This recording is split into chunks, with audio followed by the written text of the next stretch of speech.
of institution. Actually, I mean, do we try around the crazy first, or I think that is our most important thing, right? Yeah. Then we Shenton said later he will launch it, but it's okay. We can go through this flow first. I got a trial one trial run. This one is not the real yeah. questions The one that that I we published. can. If you guys can try, okay. you can try this one first. then maybe we try around first. Yeah. Mm-hmm. What is the book name? GG. And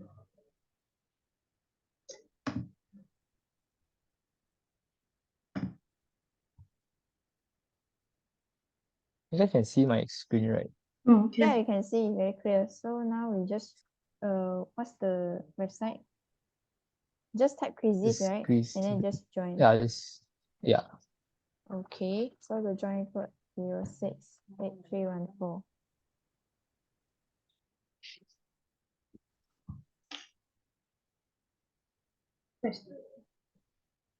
Oh shit. Yeah. I joined the quiz already. Oh, I haven't. Sorry, I a bit lambat a bit.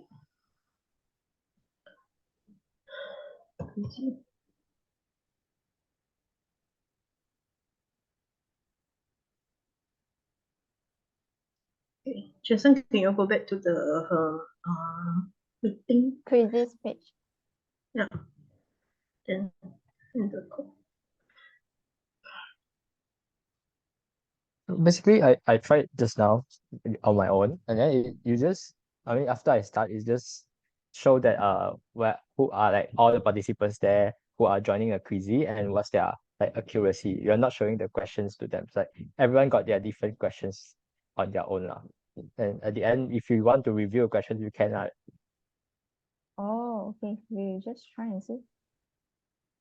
Okay,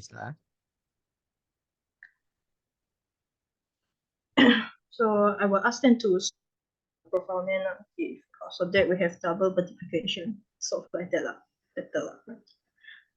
So basically, you can see all the participants there, like answering questions. But if you want to show a question, it's also can lah. But then it's like this low.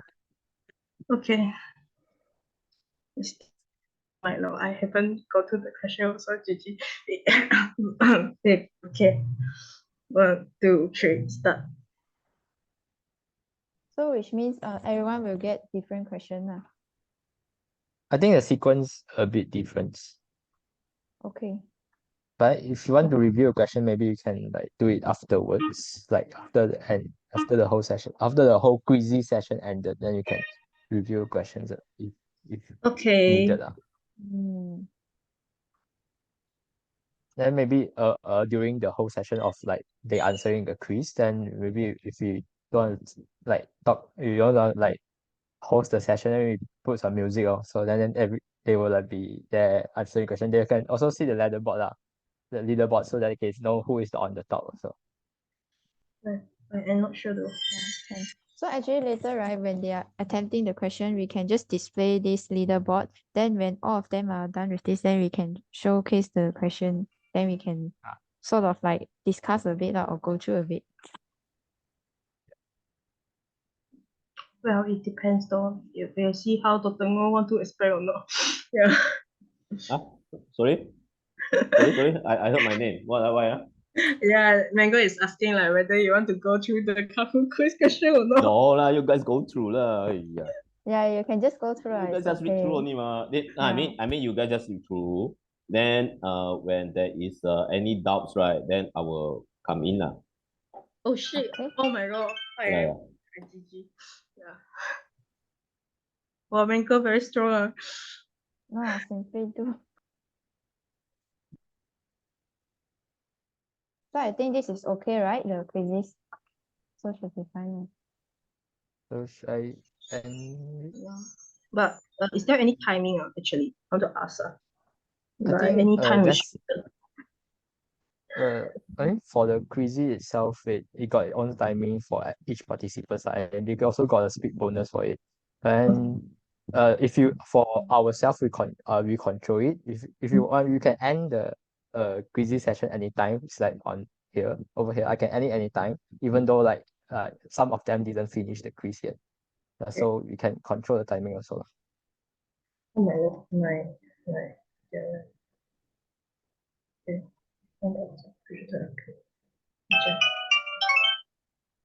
Okay. Yeah.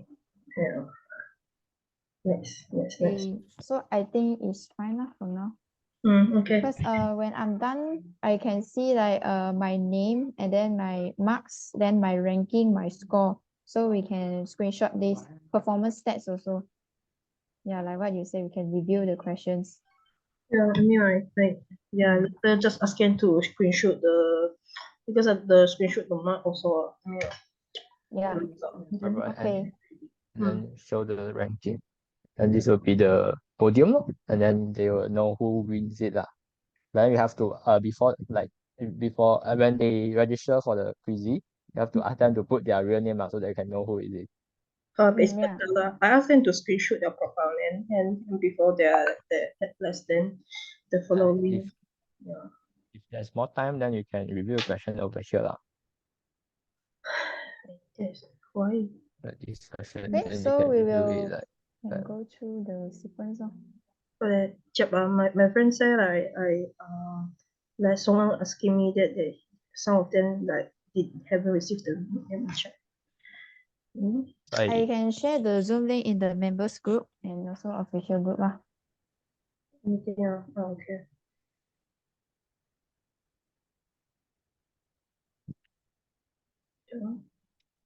Samson, can you show the slide with quizzes? like with quizzy. Yeah, like I think number 9. No, more than that. 14 or 15. After Q&A, right? I think 14. Okay, then can you show me 15? Okay, she's written there already. Okay. Because we want them to contact Joanna. Okay, then I think should be fine. And Mango, can you do me a favor? Help me to check about the ebook. What is the ebook? You send me 一下。Sorry? 那个 ebook，Miss James 给的那个 ebook 叫什么名字？我不知道。我 send 给你。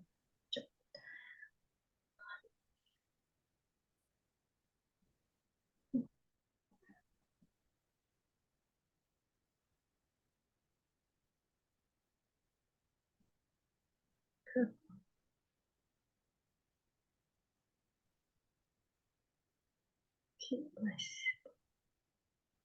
天哪。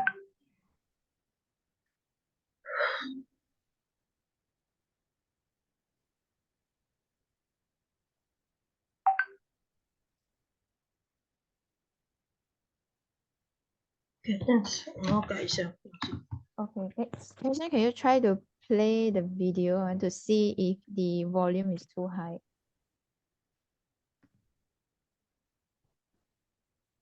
There's no sound though. Oh, no sound? Yeah, maybe you unshare and share again, then share screen with computer audio.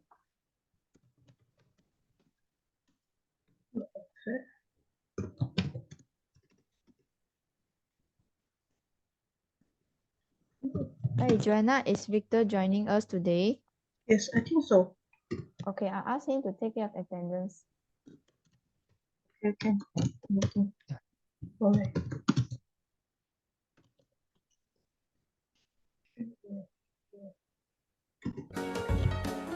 No sound. Yep, clear. Is that sound from the video? Yep, Because there can hear is. Okay.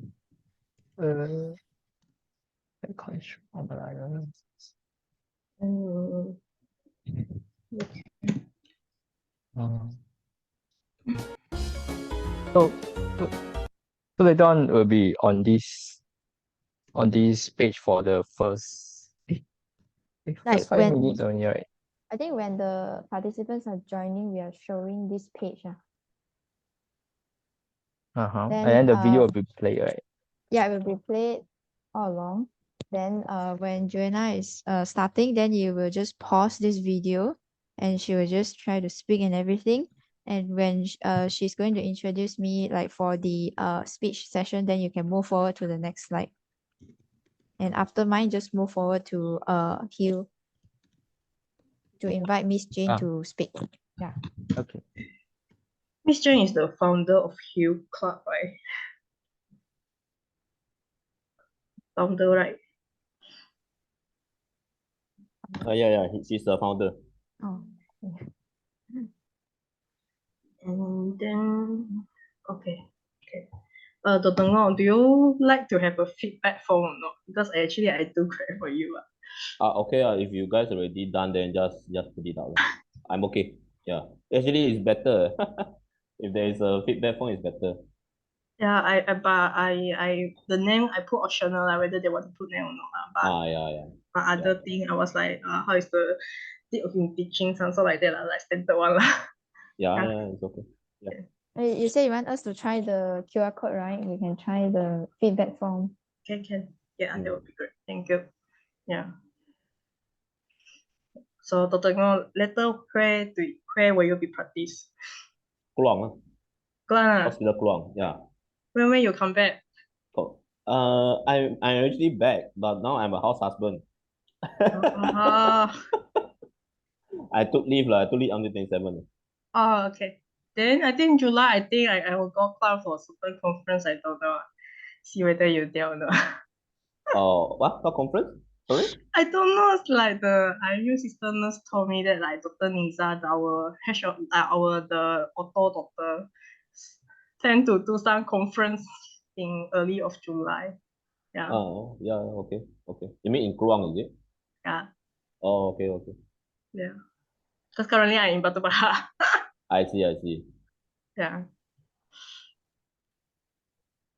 So you take leave until 27. Oh, I see. Yeah. The long leave lah. Actually, I took leave for 1 year. Not 1 year lah. You enjoy ma. Enjoy lah. I see you go here, go there. I was like, wow, 走路都有风啊，真的。What to do lah? You are actually at a different country, a foreign country. You must go and play lah, you know. Yeah, actually I apply something lah. If successful, I think I go back Taiwan September for 1 whole month again also. Oh, okay. Okay, Duki. Yeah. But thank you so much for accepting my invitation. Thank you. It's okay.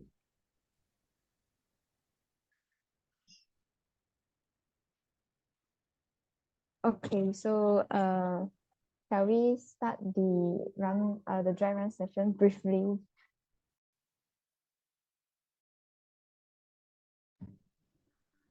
Actually, there's like So 3 people It's at the okay, we will meeting admit room. them it's 7:30. okay. Let them wait a I'm not bit. sure, is it?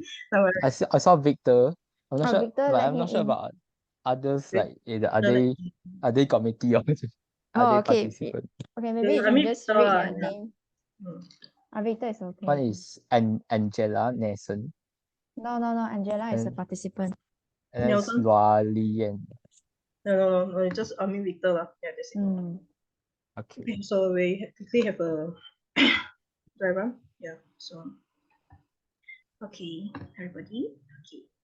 Good evening, everyone. My name is Joanna Wong Major, and I serve as the Secretary of Institution Malaysia. I warmly welcome all of you, professors, doctors, nurses, dietitians, and all other healthcare professionals, medical students, and of course our esteemed guest, Dr. Ngong, for joining us this Sunday night for our institution webinar, Transforming Life Globally, and Introductions to Bariatric Surgery and Essential Nutritional Management.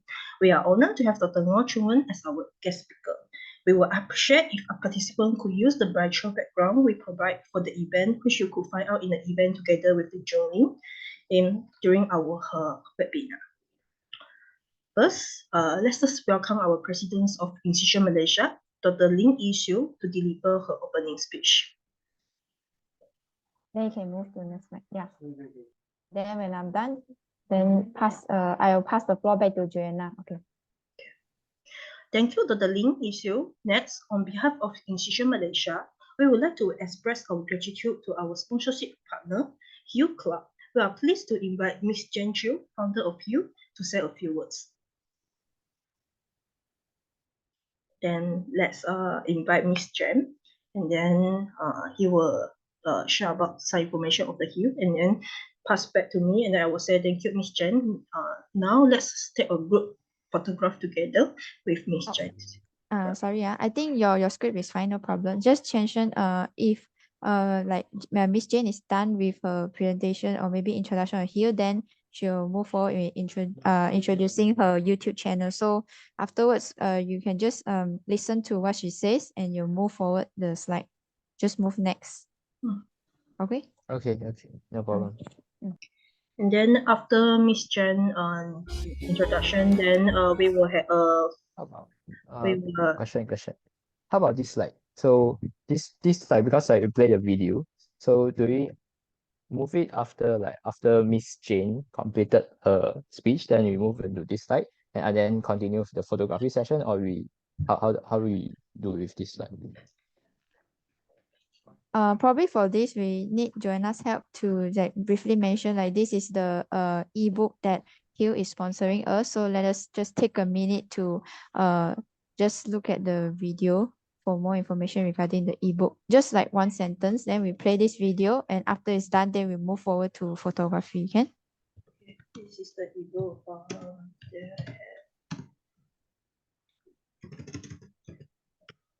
Okay. Miss Jane, just want to ask, right? If it's possible to make one more people to be the co-host, because right now we only have one host and the host is like sharing screen. I'm muted. So you mean you want me to create another person as host, is it? Yeah, would that be possible? Yeah, definitely. Who would that be? Yes. Can you make Joanna and me as the co-host? Would it be possible? Can. Isiu, right? Isiu Yeah. on the screen. Is Peter here? Would it better for Peter to Wait, because the name keep on running. okay, sure. No worries. Oh, no problem. Yeah, because it's like wait, I don't seem to be able to, because I think I'm no longer a host. So I think the host should be the one who do it. Because just now I gave somebody the right to be host. Yeah, I think you gave me just now, and I tried to make another person, but instead it transfers my the ownership to another person. Oh. Yeah. So But, yeah. So I don't see any button where I can make another person a host. no problem. Because I'm not a host now. Understand. It's okay. The Okay. thing is fine. How about Thank Jensen? If I make you all the host, and then can I still share the screen? You met us Can. You can. co-host. Yeah. So I just make Joanna or You met just Mango make Lady. both of us. Okay. Can make move.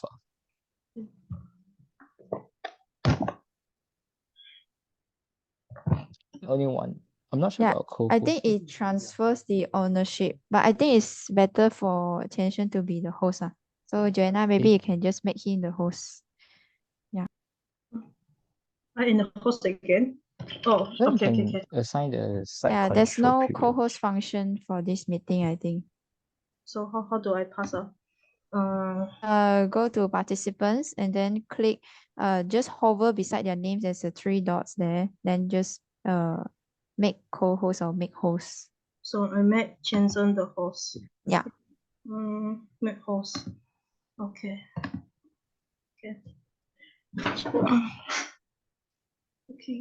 Okay, I think it's 7:30 already. I meet them and then we start sharing the first session. The first slide. Yeah. Okay, I start sharing first. Yeah. So after all that thing, I should be no problem. Hopefully. Okay. Thank you. Thank you, guys. All the best.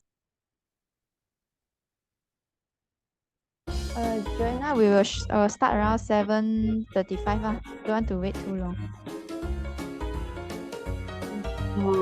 Just after the ebook thingy, I think I will just introduce it now. So I will just say like this is the ebook Fat to Fit, Not Fat, curriculum by our health coach Jen, Chiu, and dietitians Mutosit, and our volunteer speaker Dr. Mo. And then later I will just will be the Dr. Mo sharing session. So I just before Dr. Mo start, I will just run through the speaker profile how also. Like hi, and then I will the one that we post on the IG lah.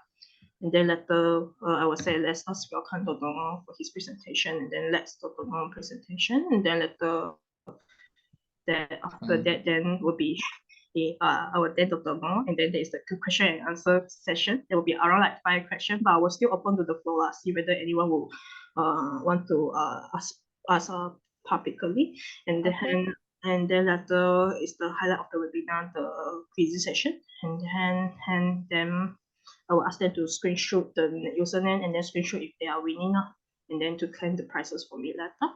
And then later the token of appreciation for the tango, and then we photograph again and for another good pictures. And then if scan the feedback form, and then later I will just cross and say have a good night. That's it. Yeah, okay. So I think we can start. So I admit them now. Yeah. Yeah. Okay, so the participant will be coming in. Okay. Okay.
Good evening, everyone. My name is Joanna Major, and I serve as the Secretary of Institution Malaysia.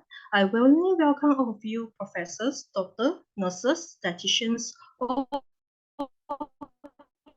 healthcare professionals, medical students, and of course our esteemed guest, Dr. Ngo, for joining us on this Sunday night for our institution webinar, an introduction to bariatric surgery and essential nutritional management. We are honored to have Dr. Ngo House Chungwen as our guest speaker tonight.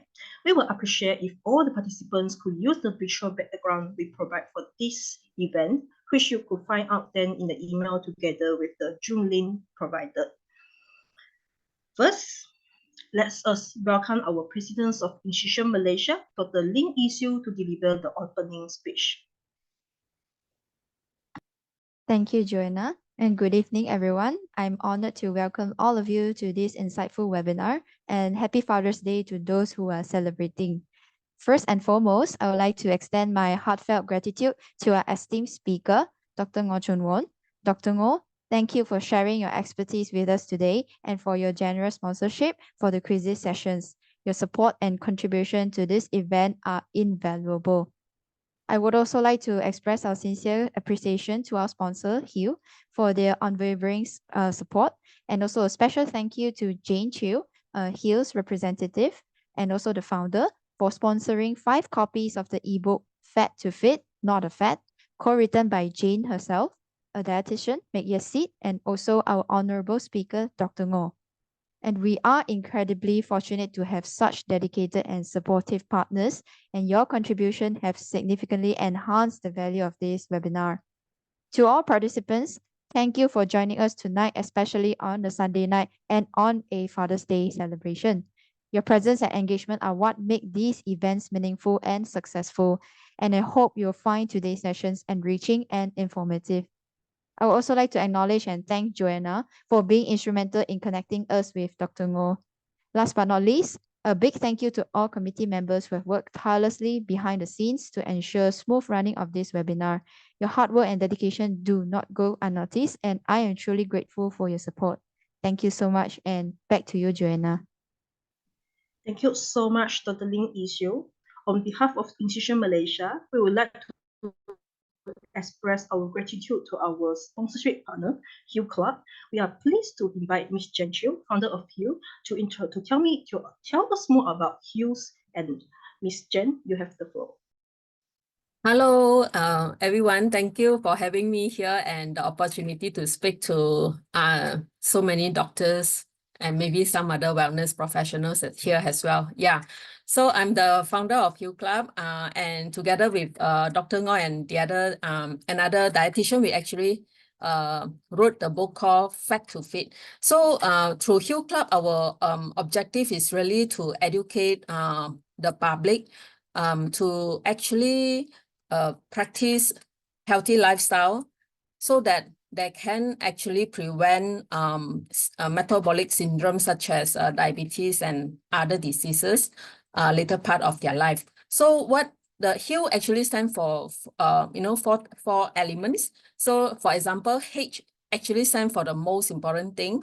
It stands for habit and mindset. So because asking people to change is not easy, so in our program, we actually try to, we emphasize a lot on habit forming and mindset change. Yeah, that's the thing. So other alphabets that you can see from here, like for example, E actually stands for exercise and hydration. A actually stands for very basic thing, means adequate sleep.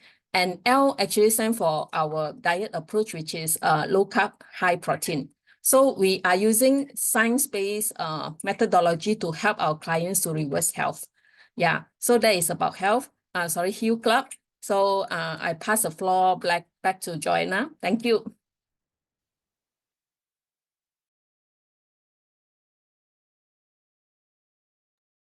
Oh, okay. Thank you for featuring our YouTube channel as well. So if you have a chance, just hit to the Fabulous Body Mind to like the channel. And thank you for your support. Thank you.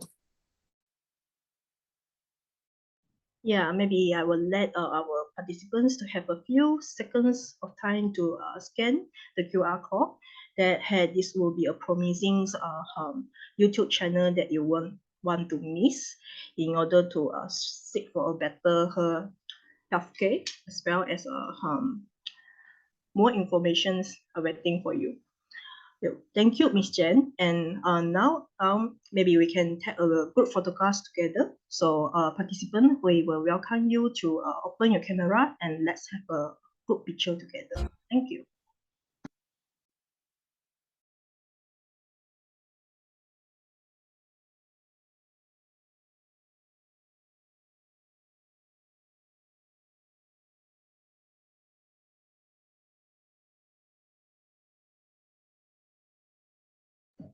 Chancellor, can you help to take the picture?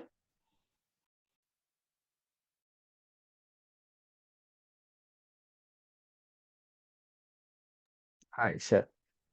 So, dear participant, please turn on your camera if you are comfortable with turning on, and please use our virtual background as well. So wait for a while for participants to turn on their camera. Yeah?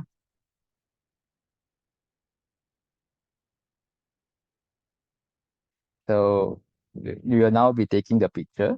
So show us your brightest smile in 3, 2, 1. Maintaining. I'll take for 2 page, right? Maintaining. All right. 3, 2, 1. All right. Thank you very much. All right. I would also like to introduce the ebooks that co-written by our Hill founder, Jen Chu, dietitians, music, and also our owner, the speaker, Dr. Ngo. So if you are interested in knowing more, feel free to scan the QR code as well, the ebook link.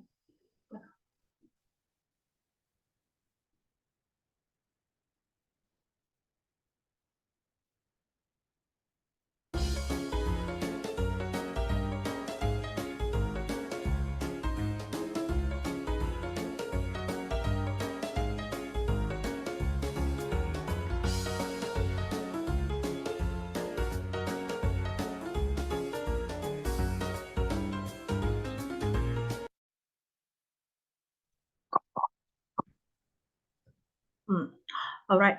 Thank you. So now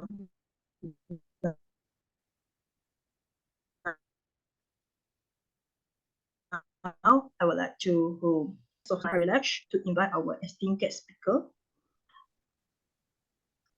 So now is my privilege to invite our esteemed guest speaker, Dr. Ngo Chuan, to share his insight with us. Before that, allow me to introduce Dr. Ngo. He is a distinguished surgeon specializing in bariatric and upper gastrointestinal surgery, renowned for his expertise in minimally invasive and robotic techniques. He has completed prestigious fellowships at China Medical University and Changgung Memorial Hospital in Taiwan. As the former head of the General Surgical Department at Hospital Angel Besar Hagia Kaosen in Kuala, he pioneered initiatives like the nutrition therapy team, significantly enhancing patients' care. Dr. Ngo also chairs the Malaysian Upper Gastrointestinal Surgery MUGIS Society Cancer Database Committee. He has served as a clinical lecturer at Monash University, Malaysia, International Medical University, and Newcastle Medical University. His commitment to advancing his knowledge and skills has taken him across Malaysia, earning his numerous accolades, including the awards for excellence in service from the health departments of Terengganu and Sabah. Driven by patients to eliminate obesity, Dr. Ngo continues to contribute to the medical field with unwavering dedication. Now, I would like to invite Dr. Ngo for his presentation. Thank you.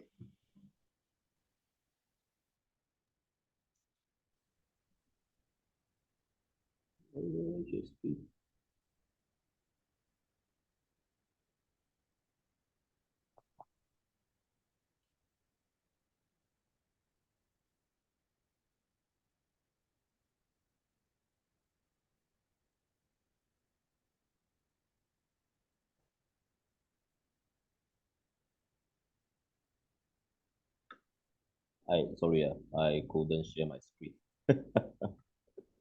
Hold on.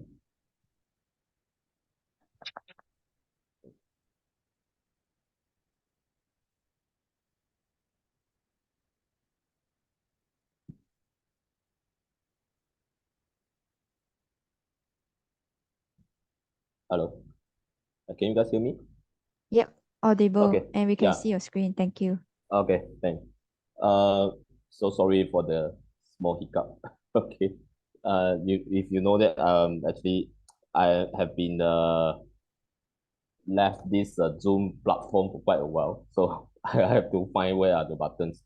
So thank you, Joanna, and for the kind introduction. And we make it is like sounds very serious today. So I would like to be interactive a bit. All right. You know there's a chat room there, right? Can you please put what you are is like as if as in you are medical students, you are nurses, you are physical coach, or you are any other occupation, just write in the chat group. Uh so I will know roughly the demography of this audience today. Yeah. Remember to send to the meeting group chat. Don't send directly to anybody else. Let's start the ball rolling. Oh, somebody put in already. Yeah, I issue is a medical graduate from IMU. Yeah. Medical student. Oh, okay. Most of these medical students. Oh, from UPN. Okay, my alma mater, UPN. All right. Okay. IMU. Right. Well, I guess most of those are medical students here, right? All right. So this actually I do not think this in the syllabus, right? I don't think it's in the syllabus. But it's good to know, and it's actually one of my niche for bariatric metabolic and bariatric surgery. Then oh yeah, so I couldn't wish you all happy Father's Day, right? But maybe some of you illegitimate father also happy Father's Day lah. Okay, just joking. Oh, still medical student coming in. All right. So about this metabolic and bariatric surgery. Um Now I just going to start the service. It's not only in bariatric but also upper GI. But the thing is, my niche is actually metabolic and bariatric surgery, or we call it MBS, right? So this is my hospital. I'm going to go here in July 1st. So Enche Besar Haja Kaosong is in Kluang. For those of you who don't know who is Kluang, it's actually central Johor. So this is the hospital. It's very small hospital, but I love it. All right, small is good. All right. Disclaimer: I am actually affiliated to Heal Program, right? So I'm affiliated to Jane.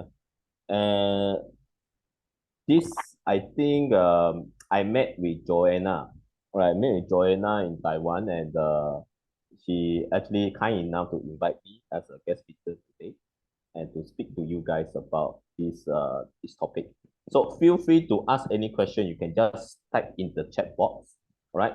And there is also, I think there's a Q&A thingy there. You can just put it there, then we will see it. All right. So, but one thing is this is a cut out of a newspaper. This is from Straits Time, and this is not something very old. It's quite new. It's in last month, May 16th, right? So half a million is 500K, 500K Malaysian adults have diabetes, hypertension, cholesterol, and plus with the obesity. So what does it mean? This is actually a metabolic syndrome, right? So what it meant is that is more than half a million. It might be 99,999,999, right? Of Malaysia, it can say like that, right?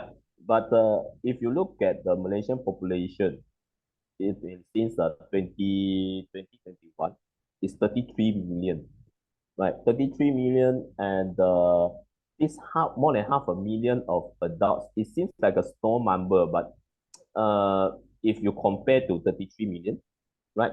But one thing is, you must understand this bariatric, metabolic and bariatric surgery is nothing but all about metabolic syndrome and also morbid obesity, right? Okay, so this is something very, very specific, and that's why I think this is it's not in your syllabus, and because it is so specific, even some of the general surgeon also we sometimes we get confused as well. But today you guys are going to be the experts, right? Are going to be an expert in all these metabolic and bariatric surgery lah, hopefully. All right, for this telling me how to rant and rant because this is medical students, the audience is medical students, so I go very, very fundamental. All right, so body mass index, if Joanna actually knows me, I hate a BMI. Okay, I'll tell you why. Okay, BMI is body mass index because it's very not accurate. It's not accurate at all. But this is one of the criteria for us to know if the patient is a morbid obesity or not. So you use weight in kilogram, all right? Don't use ounce, okay? Okay. And then height in meters, but height is a square, okay?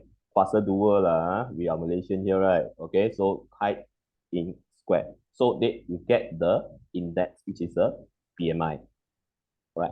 So, okay, host, maybe you can just mute. Okay, thanks. Now, one thing is a BMI based weight classification for adults. This is for more than 18 years of age.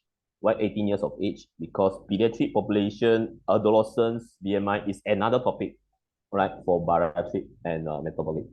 And then this underweight, you see the index for Asian country, right? Malaysian is inside Asia, right? Okay, so we are also Asian country, right? So we do not use the American standards. We do not use the international standard, in which if you say it's a obese class 1 is 30, but we have to reduce 2.5. So if you later you guys check, all right, okay, then I can assure you, all right, one, two out of one, you guys are actually here at least 3 obese. All right, later I show you the statistics. All right, so that's why this is something very interesting, and actually it's quite concerning. It's quite concerning in Malaysia, right? That's why this is one of the thing, one of the concern, and I would like to venture myself into to help to make Malaysian healthier, right? So if you look at this, pre-obese is 23. If you are BMI 23, you are already pre-obese, right? And if you look at obese class 2 is actually, or what we doubt as, morbid obesity. All right, morbid obesity is actually 32.5 and above, right? And what if the BMI is more than 40? What do you call that? Anybody knows that? Anybody knows that? What if more than 40? You see, this is obesity class 3, 37.5. What if it's more than 40? Morbidly obesity, another LY, very good try, okay? We call it super obese, all right? Okay, so we have super obese, we have super obese, now we have mega obese. I don't know later on with giga obese or not. I tell you, that is the problem with the weight. Okay, that is actually called a set point theory. There's a set point theory is that for a human being, they would like to increase their weight. Like they would like to increase their weight as high as possible. There is no stop, right? So the only thing that can reverse it, right? If you are already a morbid obesity, which is a 32.5, right? Actually, metabolic and bariatric surgery is the way to go. Okay, so this is actually very freshly baked statistic. I think this is only came out last month. The statistic is the 2023, and if you look at that, 2023, our obesity, this is actually BMI 25. Why use 25? Because internationally, we define overweight as 25, but not in Malaysia, we have 2023. But this one, we can roughly know the statistic of obesity, which is 54.4%. What does it mean by 54.4%? All right. If you guys now is Zoomer, it's very difficult to say. Okay, now we have how many of us here? We have 36. Nice, 36 participants here. That means 33 of us is already BMI 25. That is what statistics is all about. So this is actually very concerning. If you look beside your friend is actually is either your friend is obesity or you are obese. Okay, so that is what 54.4% means. So why obesity is very important is because the complication of the morbid obesity, the complication is start from head to toe. This is actually a known fact. We have known this for decades. But why we don't do anything about it? Yeah, that is the question, right? That is a million dollar question. All right. So if you the most important is the cardiac, the renal, the gastrointestinal, which is the fatty liver. It can also cause liver cirrhosis in the end, and it can cause pulmonary, right? So all in all, you can divide this into metabolic complication, all right, or mechanical complication. Mechanical complication in which is the musculoskeletal, which is your osteoarthritis. It can back pain. It can present with back pain. It can even present with spondylosis. So that's why obesity is something that will kill Malaysians, right? So, but just now I said I hate BMI. Why I hate BMI? Because BMI doesn't tell you how obese is obese. How obese you are obese. So how to track obesity? So today I like to introduce you this thing. It's called body impedance analysis of BIA.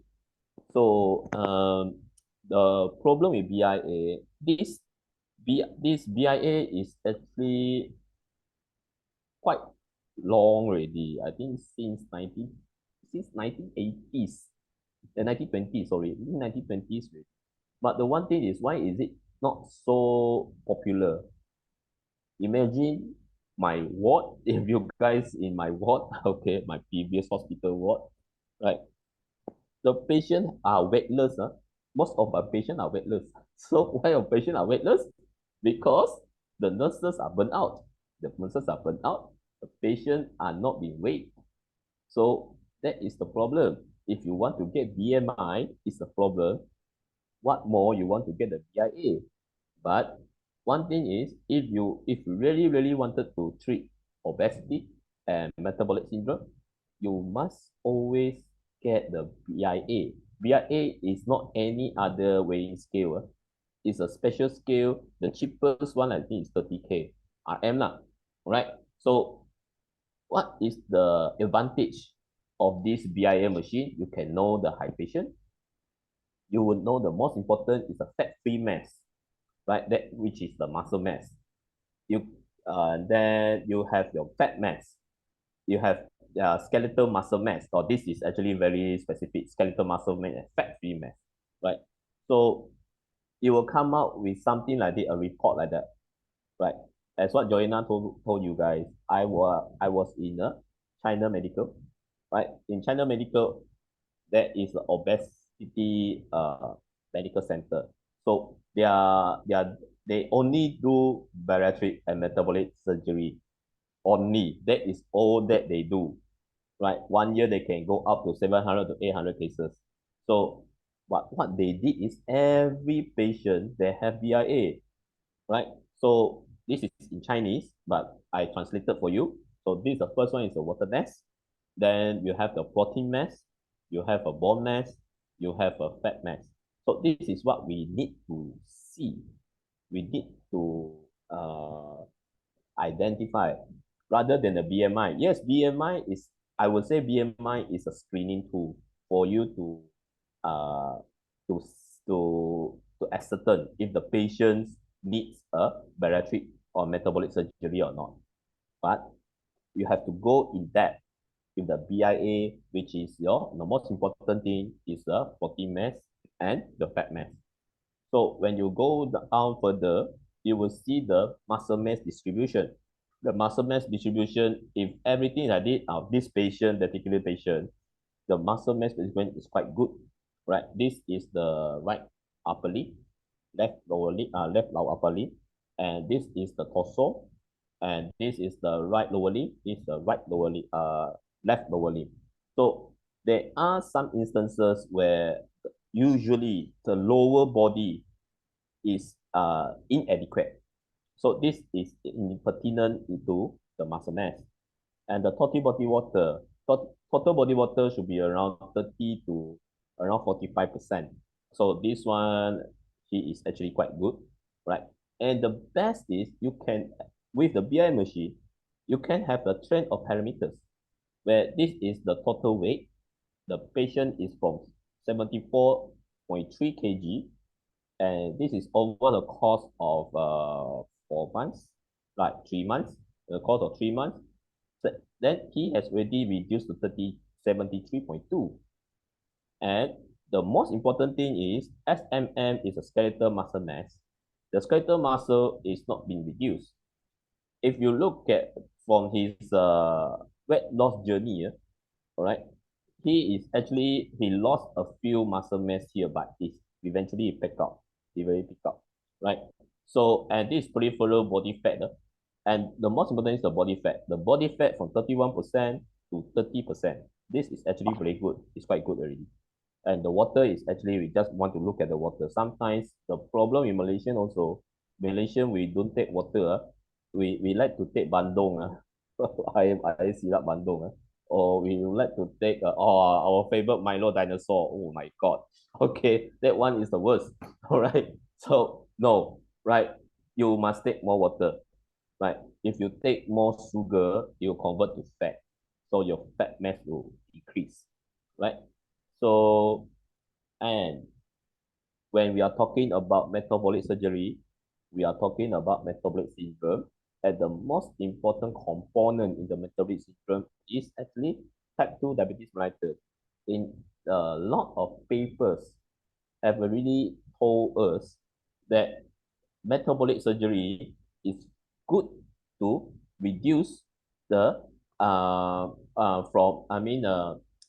it can be reversed actually with a metabolic surgery, right? And this is from the insert of the guideline. And one, I wonder if you guys know what I'm seeing. And this is the overall diabetes, all right? But one thing is, this is a survey. This is a survey that has been done nationwide, all right? And those with diagnosed and non-diabetes, right? Already diagnosed and non-diabetes, and they took their fasting blood sugar, and they diagnosed again to become diabetes is 11%. But the most important is this: the population with no symptoms, apparently no symptoms, raise plasma glucose of more than 7. This is actually a diabetes, right? And they are not known to have diabetes, but if you look at these two arms, these are the patients maybe already on treatment, right? Already been sought, what is this, have already been sought treatment and follow up from the doctors. But the problem is this arm, these patients are the one that is concerning. Why? Because they never know apparently have no symptoms. Later I'll tell you what are the symptoms. Right? I think you guys must know what are the symptoms as well. And usually they have symptoms, but they don't know they have symptoms. That is the problem. Right? So you see both arms are the same. 11%, this is around 11%, all right? 8%, and this is like around 7%, right? 8.5%, 18%, and this is 13%, 5%, and this is 6%. This is even worse, right? Because those remember, these are the patient that doesn't have any uh treatment attention, right? So in others also, others are like this is not Buniputra. Others are like maybe like foreigners, all right, okay, which are not in the survey, right? So, but this is more, right? So this is actually very concerning. And as a students, as a doctors, I think every doctors, even though you are surgeon as well, I don't care you are surgeon or you are in administrative later on, you should actually know the most fundamental factors, which is the type 2 diabetes mellitus. And the symptoms of type 2 diabetes mellitus are actually quite vague. Fatigue, lethargy, right? Polyuria, yeah, this is the triad, polyuria, nocturia, and polydipsia, right? Polyuria means a lot of urine, right? Nocturia means they pass urine at night, usually 2 to 3 times. And polydipsia, they always say they are thirsty, right? Polyphagia, they like to eat, they hunger, they are always feel hungry. And weight loss, if you have a weight loss, it doesn't mean that you are very good. All right, and this is without treatment. If with treatment is different story. This is without treatment with weight loss. It means that their diabetes is not well controlled. That's why they have weight loss. After the weight loss, then they increase, right? And pruritus bulbulae and balanitis, the genitalia will start have itchiness and all. So you must have these symptoms, all right? Actually, one symptom is enough. And you plus another, yeah, you have three. There are so many criteria for you to diagnose, right? There's a venous plasma glucose. You have a OGTT test. You can also use a HbA1c. My personal favorite is actually HbA1c. And mind you, venous plasma glucose is not the we call dipstick, right? The capillary blood glucose, that is not accurate. You must take from the vein. All right. So how to remember this? 7-Eleven. All right. I'm not promoting 7-Eleven lah. I just let you guys do. All right. To remember better. All right. And because we are doing metabolic surgery, right? So we must understand what is metabolic syndrome. Right? Metabolic syndrome is according to IDF, which is the International Diabetes Foundation. This is 2006. I think this is the latest definition. You must have a central obesity. So what is essential obesity? It means that the waist circumference, right, for male is 40 inch. Okay. So for female is 35, right? So female slimmer, right? Usually female are slimmer lah. And one thing is you must plus another any of the two of the following of four, two out of four, which is the TG level.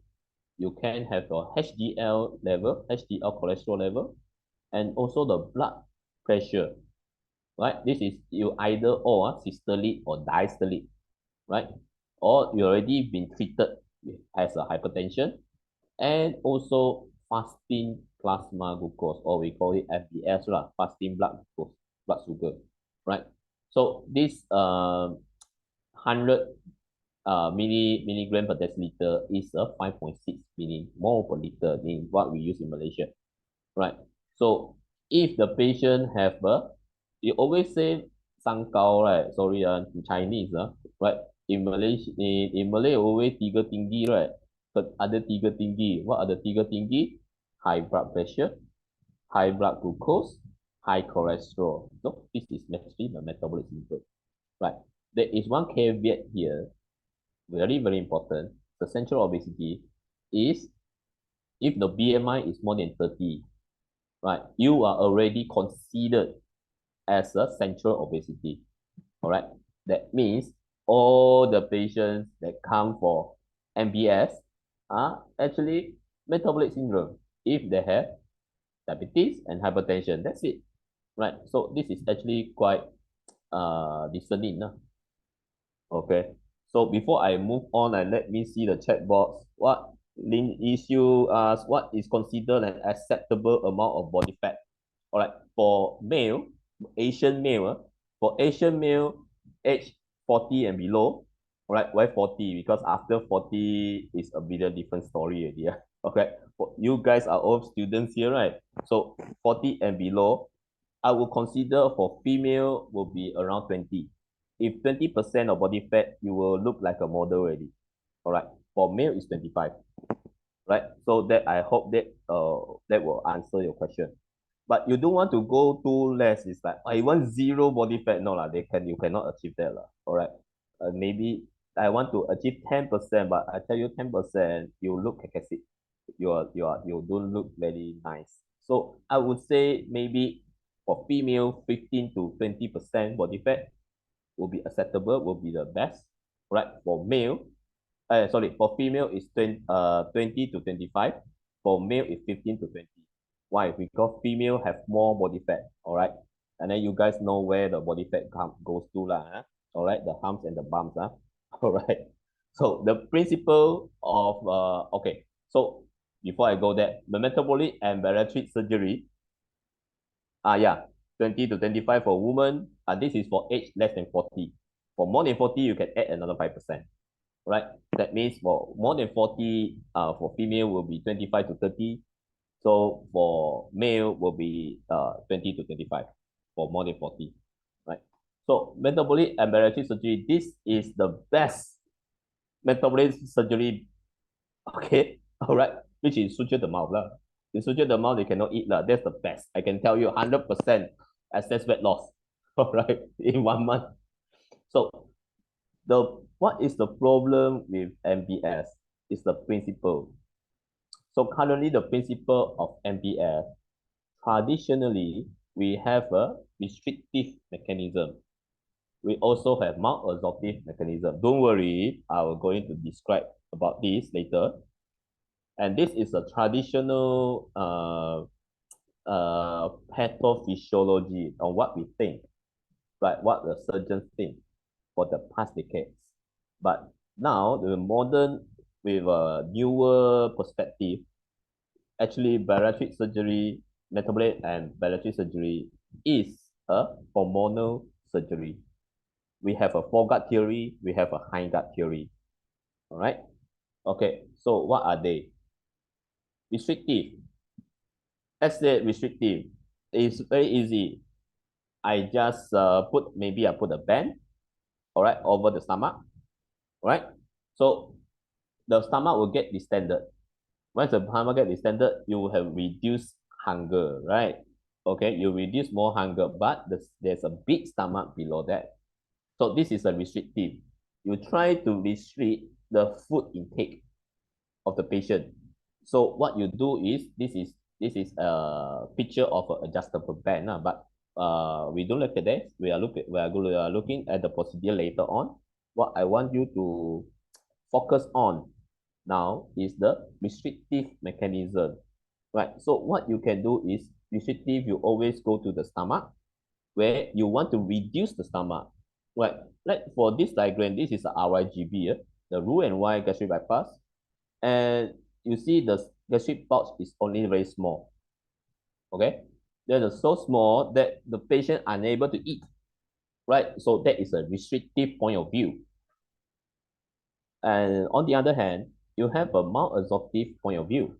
Malabsorptive, what does it mean? It means we bypass the intestine.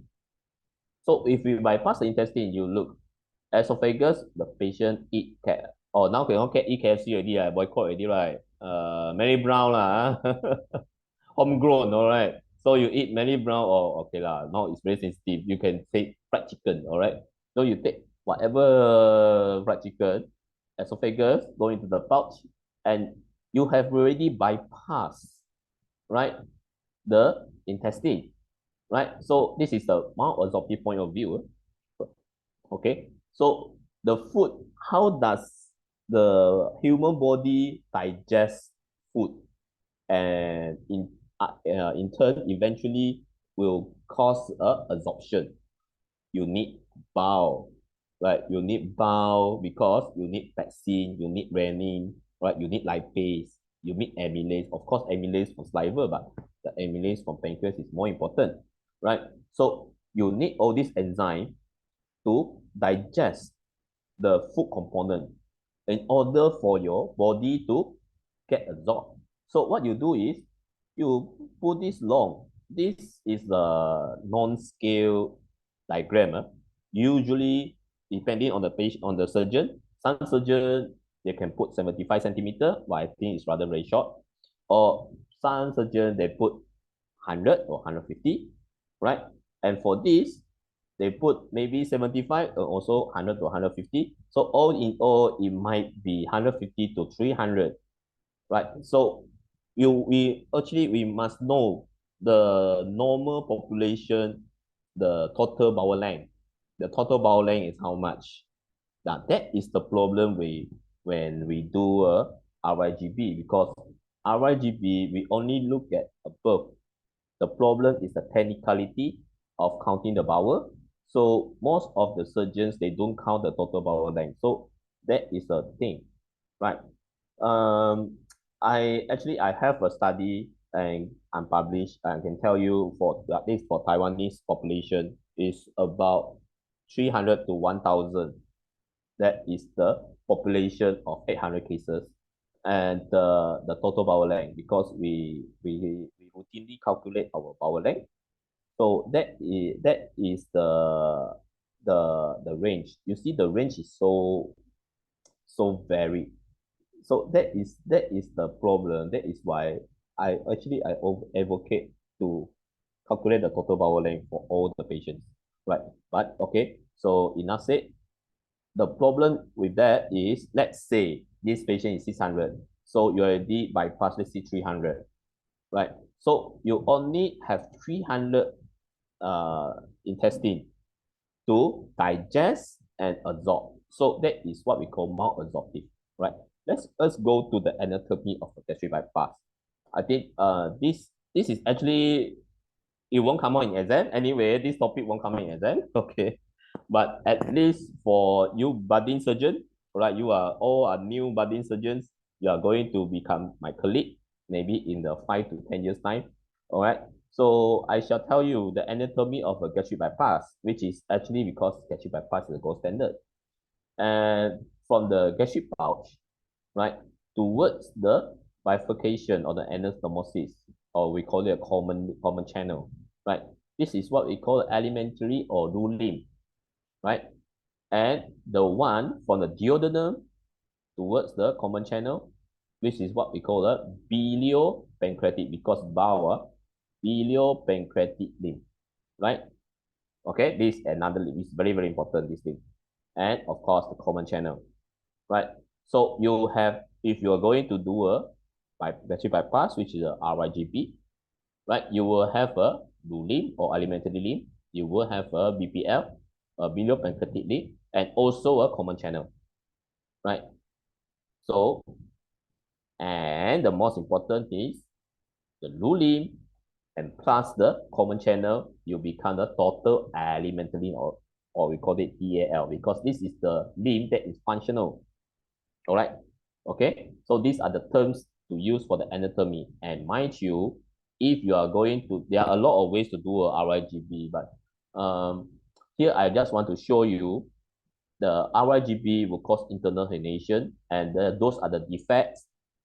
If you are a surgeon, you have to close this defect. A is the transverse colon defect, B is a Patterson, and C is a jejunal defect. All right. So is it important for your exam? No. Will it come out from your exam? No. Okay. But later on, when you are going to be a bariatric surgeon, this is very important, because you must close all these defects, right? Okay. So we go to the more interesting perspective, which is the gut hormones. Little that we know that actually gut produces at least 5 gut hormones. And these hormones are actually being extensively researched and studied. And at least we know a few of them. The foregut means from the ligamental traits. All right. So we are not saying that these hormones are only being secreted in the foregut, but is more dominant in the foregut. All right. So there is a difference. Right. So that means the small intestine actually they would have a little amount in which actually we are still not so good at that because it's not have really been even though it's been extensively researched, but we don't have the answer yet.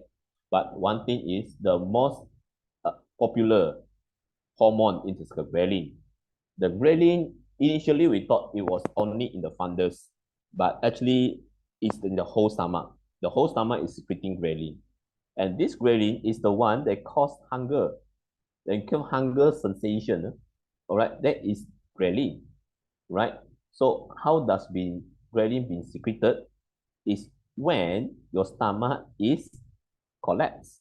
When your stomach is collapsed, your stomach will secrete ghrelin and ask and signal your brain to go and eat. All right. And there was also PYY and also CCK. Your favorite CCK. They call it the cholecystokinin, right? And also high gut. So because you guys, most of you are students here, I just want to tell you ghrelin for gut and high gut is GLP-1. All right, glucagon-like peptide 1, type 1. And GLP-1 has been a very big money-making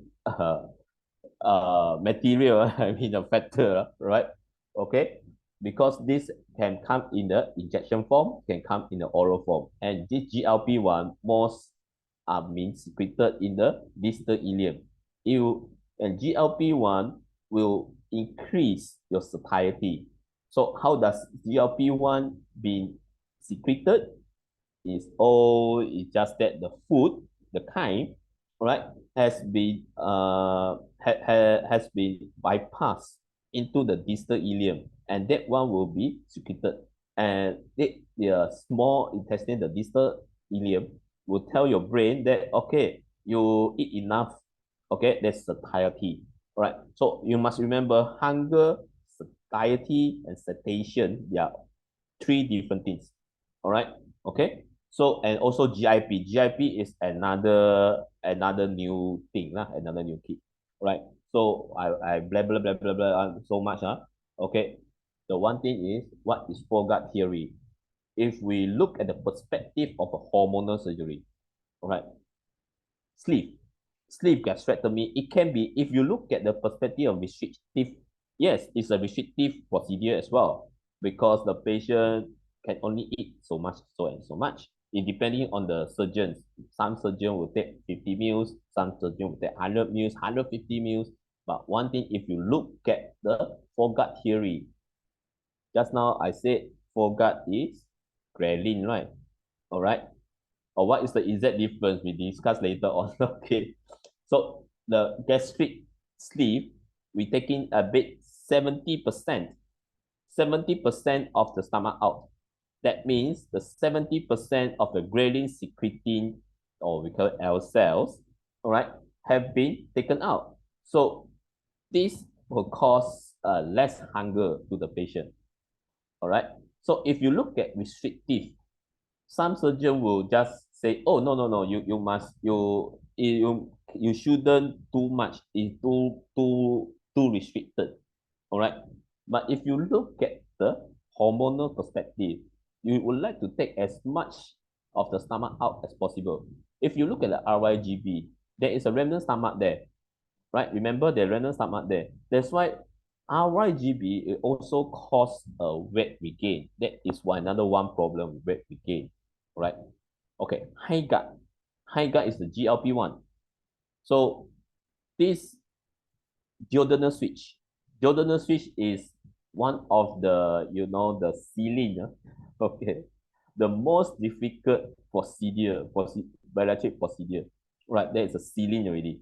So you can do a duodenal switch in which you must look at the difference between duodenal switch and RIGB.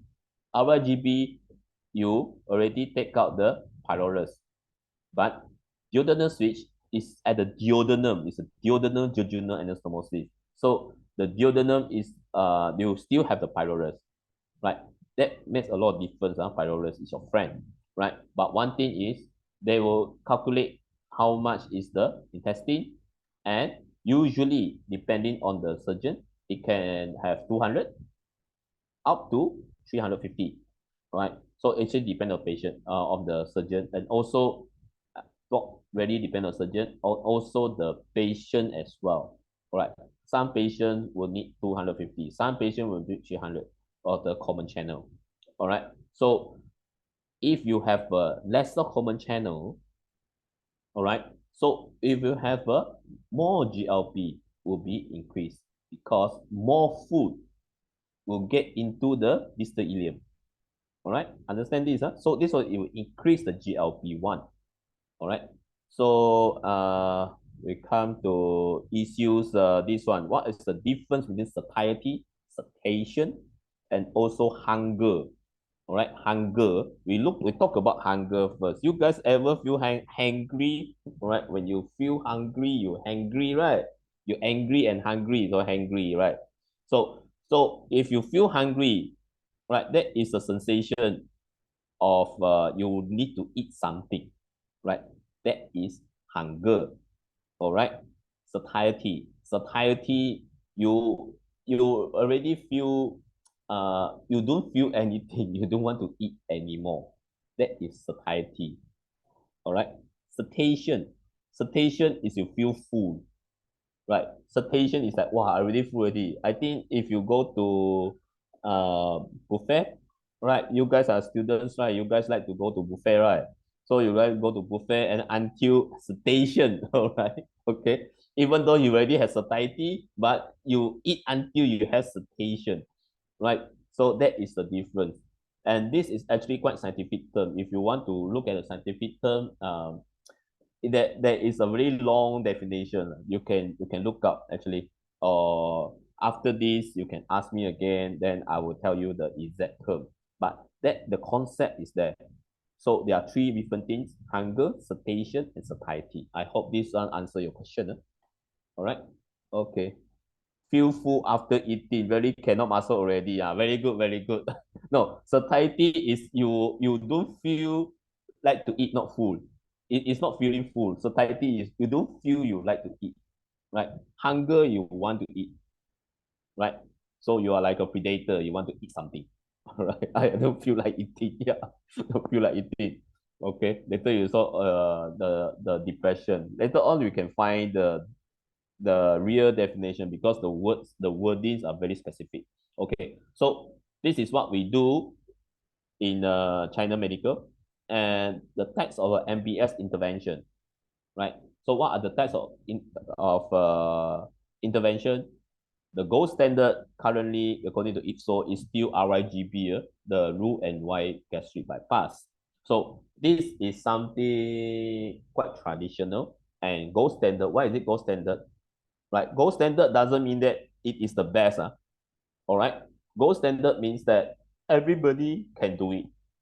And this is actually a procedure which can be used as a rescue procedure, like something wrong with your sleeve, and then you can revert back to RIGB. Something wrong with your OAGB, and then you can revert back to RIGB.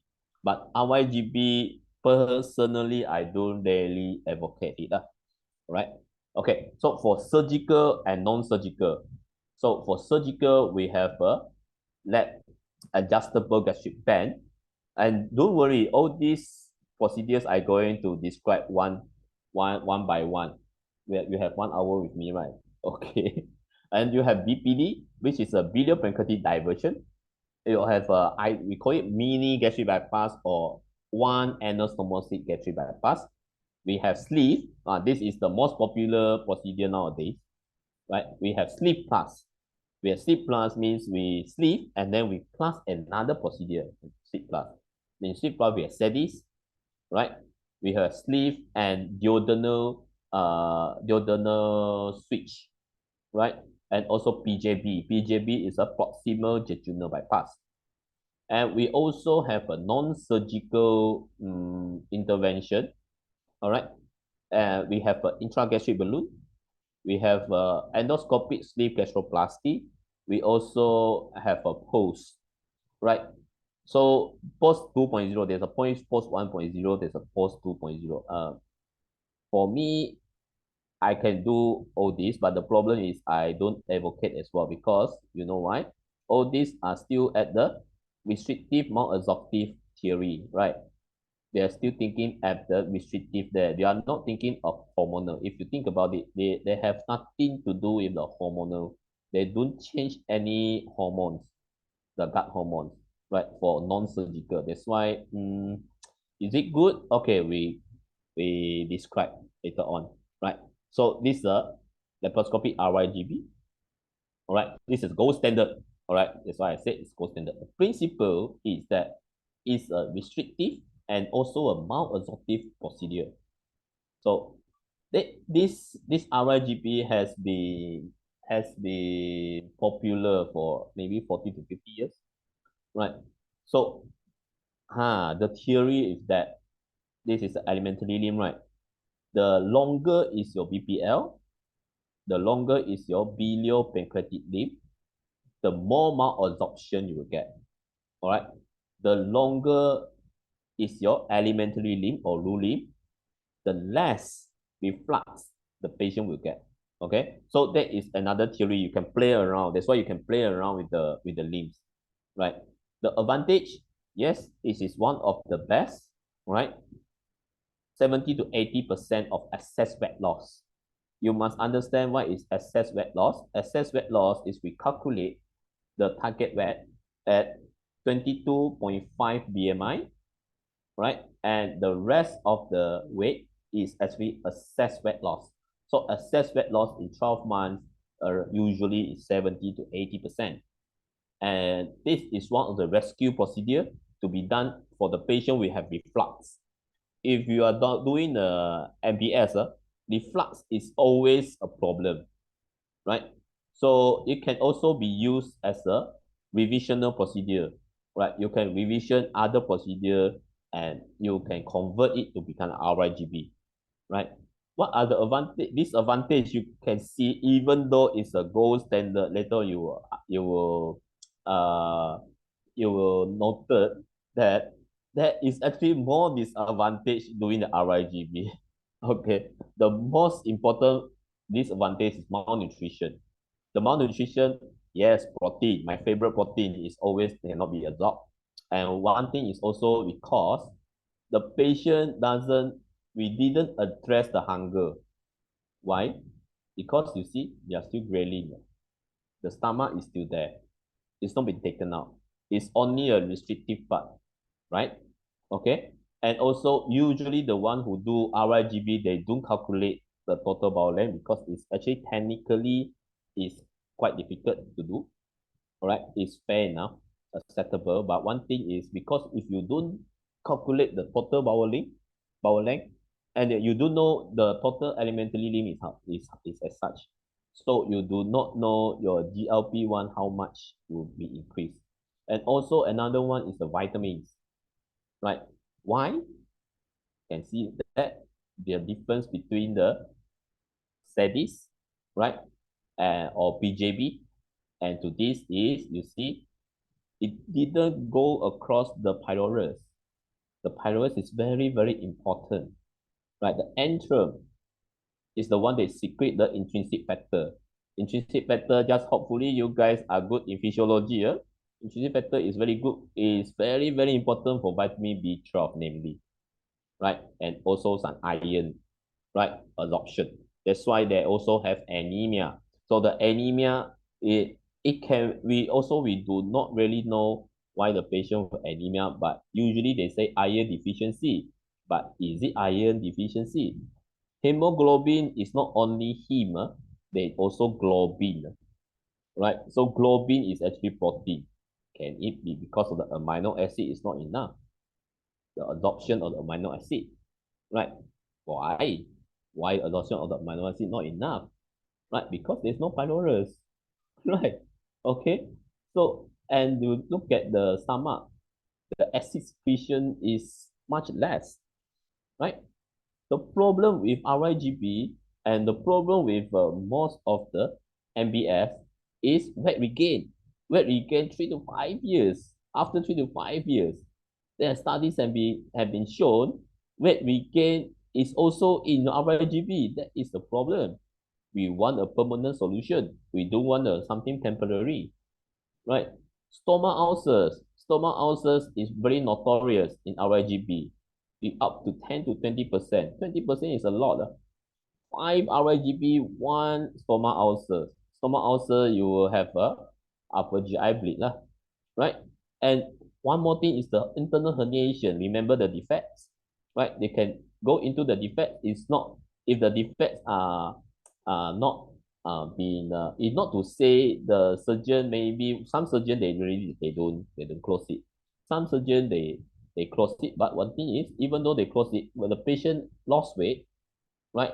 And all this suture become loose, and that one will become a potential defect and become the internal herniation. And the most notorious one is dumping syndrome, right? Dumping, you have a early and late, right? So I hope today I haven't saturate your young minds here. Okay, just to know, dumping syndrome is a problem in the RIGB. Okay, so intragastric balloon, this thing have been quite commercial. I think you guys in TikTok, in Instagram, even in Facebook, all right, you will see there's a company who dance together with the balloon, all right. And one thing is, this balloon, if you think of it, what mechanism is that? It's only restrictive, right? It has nothing to do with hormones. But one thing is, it will have excess weight loss of 10 to 20% in 4 months only, or as long as the balloon is there. 4 months, because one of the company let it up 4 months. Once the balloon is out, and then the weight regain. But the advantage is it's a clinic procedure, right? Can it be used as a bridging procedure? Okay. That one I put a question mark there, right? And one thing is, it must couple with a very good team. What team I am talking about is a nutrition team. The patient, you must revert, like what the Jane today here, right? She will try very hard to tell you, eat protein, all right? Don't eat carbs, all right? It's very difficult to do, all right? And the disadvantage, of course, the weight regain. Then the main problem with this procedure is the vomiting. The vomiting at the first week. Why? Because if the patient has not been acclimatized to less food and with a balloon inside, then what they do? They eat and vomit because there's not enough space in the stomach. Vomit is not a problem, actually. But what is the problem? Aspiration. You vomit and you aspirate. Especially, all these patients, they would eat and lie down, right? Once you eat and lie down, you vomit, you aspirate, right? And there are some rare occasion, bowel obstruction due to rupture balloon. It can, because the balloon rupture, you can imagine the balloon rupture is actually some sort like a PTFE, right? And this thing will go into the small intestine and get blocked. It become an intraluminal obstruction, right? Then cause IO. And then if not being careful, the clinician who put it might cause the esophageal perforation, even though out of thousands, there's one or two, you just need one esophageal perforation, right? The patient will die, right? And one thing is the ESG. ESG has been here maybe for 20 years, but the principle is still, is a restrictive because it's reduced the gastric space and it will leave a portion of a fundus that will increase the patient, right? So the excess weight loss for this is quite promising, 40 to 50% in 12 months, and it's a relatively fast procedure. and it can be done endoscopically, or they promoted it as a incisionless because you really have no scar. You all everything do an endoscopically. Okay, what is the disadvantage? Disadvantage is it needs a special endoscopic suturing device, and this device is relatively expensive, right? And then the weight regain. But the problem with weight regain, some advocate, they will say we can re-ESG. And if you come to a surgeon like me, I will say revision. I will revise. Why? Because this thing is not hormonal. This is only a restrictive point of view. It's not hormonal. So that is the problem. Okay, post is a primary obesity surgery endoluminal post. There is post 1 and post 2. Now it's a post 2.0. Don't worry about post 1. Okay, post 1 is not so good. That's why they have post 2, right? It's like bureau of 1, bureau of 2. All right. So what is the difference? ESG, they suture the antrum up to the mid body. Post, they suture the fundus and the mid body. So that is the difference. But post, the excess fat loss is not so good, right? It's only 25 to 40% in 12 months. But the learning curve is shorter, and the machine is cheaper. Okay. All right. And the disadvantage is, of course, weight regain. Why all these procedures have weight regain? Because they are not hormonal perspective. And very rare, I would not say very rare, it's actually rare. All right. We have a hepatic access. Right. So why you have a hepatic access? You are actually going through the splenic circulation, and you contaminate, because remember, the lumen of the bowel is not sterile, right? Okay, so we go to surgical intervention, the LAGB. LAGB was the popular guy, all right? It was a very, very popular uh, for maybe 20 years ago, 10 to 20 years ago, maybe. But now it's almost obsolete because there's a lot of problem. The problem, I tell you, right? Principle is just restrictive, right? And the advantage is very simple. It's very fast. Learning curve is very fast, right? It's very simple to do. And the one thing you can adjust, the patient can just adjust. It's like like a chemo pot. It's exactly a chemo pot, right? And you can just put the pot under the skin, and then you can adjust the restriction. The even disadvantage is it causes a lot of refluxes, and the worst is it causes gastric erosion, and erosions can cause perforation. And the problem with that is also most of them have weight regain after 2 to 3 years. And this mostly will need a revision. And I can tell you, you do not like to do a revision on the LAGB. There's too much addition, too much of fibrosis. You will cry, okay? So that's why it's almost obsolete now. Okay, there's a new kid on the block. This is a OAGB, or we call it mini gastric bypass. Right, it's like a RIGB, but they keep quite this big gastric pouch. And remember, there is no virus. Still, there is no virus. It's just a gastric pouch is longer, and also it's not blue and white, but it's sort of like a bureau of 2, right? So they put in the gas GJ bypass, right? Principle is almost the same as the RIGB, which is restrictive and non-absorptive, right? It's simple and fast. Yes, it's actually faster than RIGB, because RIGB, there are two anastomosis. This is only one. And the thing is, the access rate loss is only 50 to 85%. The good thing is the learning curve is short, and there is an ease of anastomotic suturing. That's why most of the newer surgeons nowadays, they like to do this. What is the disadvantage? It's very notorious to cause refluxes, 10%. Stomach ulcer is less than RIGB, but still, there is still stomach ulcers, right? 3 to 4%. And yes, there is actually studies have been done, has shown that the malnutrition is actually more than the RIGB. And all these malabsorption, usually they don't present then after the surgery. It only present after 18 months, usually, right? And of course, they can cause dumping syndrome as well, all right? And okay, sleeve. Sleeve is the most popular bariatric surgery worldwide. Okay, according to IFSO 2024, it is still the most popular bariatric, right? This is your Taylor Swift lah. Huh? All right, the principle is this is a restrictive.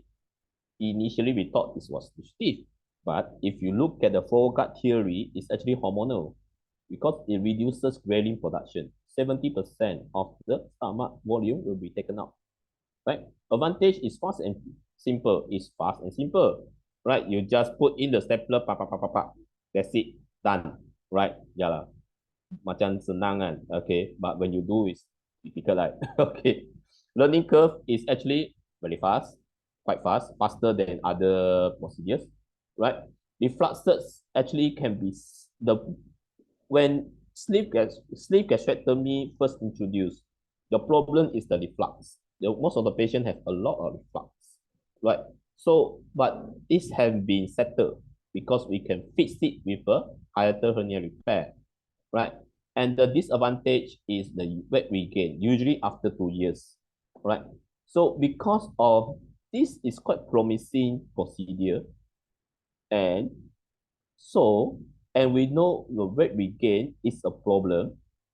And the one thing is, what you notice is that there is almost no malnutrition in the sleeve gastrectomy, all right? But the one thing is because of the weight regain, so we were thinking of combining a sleeve gastrectomy with other procedures, right? And when you do this, we are not looking at the malabsorptive part, we are not looking at the restrictive part, but rather we are looking at hormonal part. So just now I told you hormonal is foregut and hindgut, right? So sleeve gastrectomy is actually a foregut, and hindgut, we haven't settled the satiety, right? So the satiety, you can either do a duodenal switch, you can do this is SEDIS, right? You can do a Roux-en-Y, DJB, you can do a loop DJB, you can do an interposition, you can do a PJB, right? There's a lot, right? But I'm not going to tell you all this because all these, most of them are experimental. And I just described a few, maybe two, right, to you guys so that you guys roughly know. And this is the ceiling, okay. This BPD with a duodenal switch. This is the ceiling, right? The most difficult procedure, right? Because you have to transect the duodenum. The thing is duodenum, if pancreas is your wife, duodenum is your mother-in-law. All right. So you don't want to go and kacau your wife and mother-in-law, right? Okay. Because duodenum is very vascular. It's rich in vasculature. So if you are not careful, you bleed. When you bleed, you cry, right? So the principle is the reduction of the ghrelin from sleep. We increase GLP from the distal ileum and malabsorption from the long BP limb. Advantage is quite promising, 75 to 90% in 12 months. And the remission of the most comorbidities, disadvantage of it, you still have the advantage of malabsorption, malnutrition. The malnutrition here is namely for diarrhea because of a short common channel. And vitamins, there are some vitamins, right? And also protein. And the learning curve is very high because you're in Malaysia. This is actually your Mount Kinabalu, all right? So this is your highest. And can we do SEDIS instead? This is you have to do like 2 anastomosis, but SEDIS is only 1. Sorry, something hang. Okay, so you see, SEDIS is only 1 anastomosis, right? Or SEDIS, we can also say this as a DJB, right? It's a durable bariatric surgery procedure. The principle is the same. We increase the ghrelin, we reduce the ghrelin, we increase the GLP. The common channel can be 250 to 300, right? And the advantage, you can go up to 95% of excess fat loss. Remission is about 95% as well. The disadvantage, the learning curve is very, very high, and the malnutrition is also noted, but it's actually related to the shorter length of the common link. You can actually revise that if you want to lah. Okay. And one of the new kid in the block, and it's what the durable bariatric procedure. And this is actually a new procedure that have been revisited because this procedure has been done in 1950s. Right. Even actually it's one of the first procedure that been introduced when the bariatric surgery is being discovered. I mean, be not discovered, being popularized, right? But the thing is, somehow it's lost favor. But now it's being revisited because the principle, if you look at the hormonal point of view, it reduces the ghrelin, it increases GLP, and the common channel you can go up to 250 or 300. All right. Assess weight loss, you can same like your SEDIS, right? Up to 95%. Disadvantage, the learning curve here is actually lower than a SEDIS. All right. And the problem with that is not much study has been done yet for PJB, right? So any other question you can just put in the chat box. If not, I've been like, I mean, just talking to myself. Okay. All right. Yeah. It's already Joanna. 9 p.m. already, so we would like to remind you a bit. Oh, okay. Yeah, okay. but it's very interesting, yes. Oh, sorry. Okay. 9 p.m. already. Okay.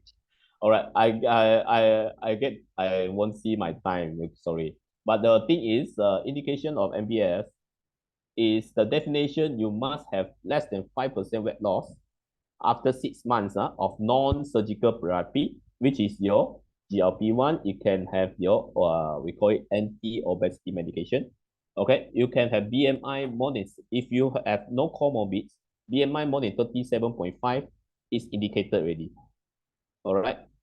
So if you have a metabolic syndrome or you have increased cardiovascular risk, which is a hypertension, diabetes, or hypercholesterolemia, all right, you have a BMI of 32.5. It's already indicated for surgery.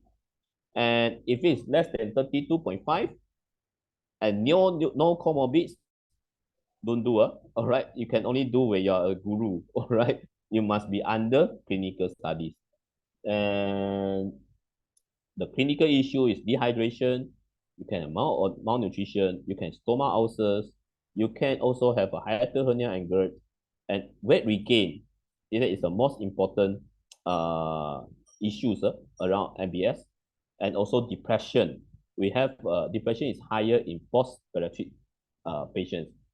Okay, so I would like to tell you about MDT. Everything is not MDT. It's not the surgeon alone. You can champion the world, but you need a bariatric surgeon. The most important thing player is actually a case manager, dietitians, your physical coach, and also the paramedics, which your OT nurse, your ward nurse. You need a registry and also a social worker to make it work, right? So the recommended follow-up for dietitian, you are talking about nutrition and diet. Physical coach, pre and post-op, you can have the structured fitness exercise. Case manager, your case manager is important because you follow up the case, the expected result and target, the what procedures is done, what complication, and also compliance, right? And psychiatrist or psychologist is also one of the important key player in the team, because all patients need to be screened, all right? And surgeons, of course, surgeons is the technician, okay, with expected result, the target, the procedures, and also the compliance, right? Registry, I want to talk about registry. Definition of a high volume center according to ITSO, you must have a experienced MDT. Your core case volume must be more than 200 cases per year. And also the complication rate must be lower than the standard. Okay, so this is, I would like to introduce you this ITSO, right? ITSO is an international body. And one thing I would like to highlight on registry. Okay, so Joanna asked me to get some example of clinical cases, just a quick one. So this Mr. AB, he did a sleeve gastrectomy and a PJB. We did it in the CMUH. And this is his picture in July, and this is his picture in April. And if you look at the progress, right, this is fat mass.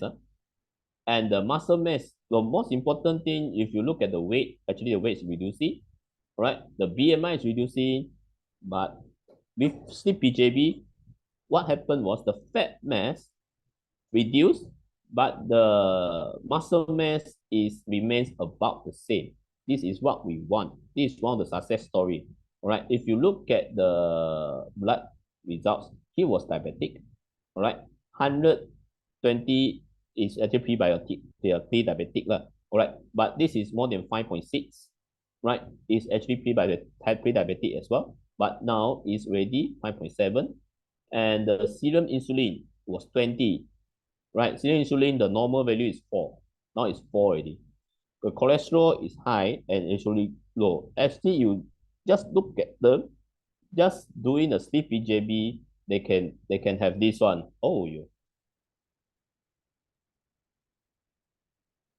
Okay, so that is the video she gave me. There's a patient. This patient is a female patient, and also she did the sleep PJB from May to February, and you just look at her index, the fat mass. I want you to look at the fat mass. The fat mass has been reducing, but the muscle mass remains about the same. So that's why this is what we need. And she is diabetic, and now she's not diabetic anymore. No medications, right? And also you look at the serum insulin, it's also reduced, and the cholesterol level have been reduced, right? So for this, I would like to, with the grace of the chairman, right, I would like to promote a little bit lah, huh? Okay, Mugis. So if you guys want to see face to face, okay, we can have a chitty chat, right? You can come to Mugis. This is in Penang in July 26 to 27, right? And also Pensa. This year, Pensa, that means internet is Asian parenteral and enteral nutrition society, Pensa. You talk more about nutrition in this Pensa. This is also very good. This is 7 to 10. This is actually near you. This is Shangri-La Hotel. All right. So I think I have stopped my presentation, and this is any questions I can entertain. All right. Yeah, thank you so much, Tengo, for the amazing presentation. We have some questions from our participant to you to answer, but we also like to open the floor to any participant who would like to ask answer to our speaker. Okay, either raise your hand under the react button, or you can type your question in the chat box that we will entertain to you shortly. And can I get Shensen help to help me to share the question that we have gathered during our sign up. Okay, so the first question I think will be a medical student who point out what is the specialization pathway to become a bariatric surgeon in Malaysia. Okay, so this you sure this is a student, not a surgeon. Okay. All right. Okay. Thanks, Noah, for this. One thing is a specialization pathway to become a bariatric surgeon. The problem with Malaysia, bariatric is very young. We're still in the infancy. So if you want to be a bariatric surgeon, there are two ways currently, the current one, to be legal. Actually, most of us are illegal anyway. So the thing is, you can either, like me, you become a surgeon first. But I mean, the first of all, pass your exam first. Okay, you are students, right? Pass your exam first. Okay, go through your housemanship 2 years, right? Then go to masters for general surgery, right? Then once you become a surgeon, general surgeon, you can go suspect into upper GI, but it's not upper GI, it's upper GI and bariatric. But this is one way, all right? Or we call it a local pathway, all right? There's another is you become a general surgeon first, right? Then you go to do fellowship. Of course, this is from your from pharma pocket lah, or your own pocket lah. All right. You can either do a fellowship like me. I do fellowship in Huang's, in the Prof Huang in CMUH, right? You can also NTU, UVJ, Taiwan, or you can go to Italy. You can go to America. There are a lot of a fellowship program, right? And there is some newer, how to say, local pathway, but that has not been it's only still under discussion, area of interest. Everybody has been talking about it, right? I think this one is still in under the discussion, right? I think whatever it is, the most important is the passion, right?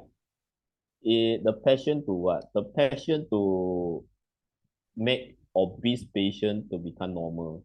I think that is more important, right? Okay, but you guys have my LinkedIn, and you guys have my this whatever contact, right? All right, you can always contact me, right? Then we see what we can do. But most important is pass your exam first. Okay, good question, huh? Right? Okay. Thank you, Doctor. You are the pioneer of the field, and we hope we can join you in the near future.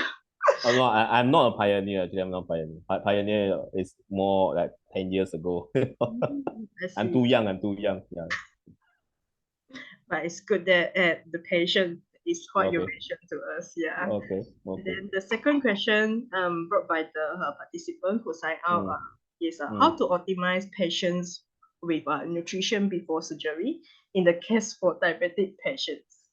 Okay. So the one thing is there are a lot of school of thoughts, right? If you ask me, my personal ideation will be like you optimize the patient for surgery, right? If you want to optimize the patient surgery, in cases of diabetes, of course, the blood sugar must be good, the blood pressure must be good, right?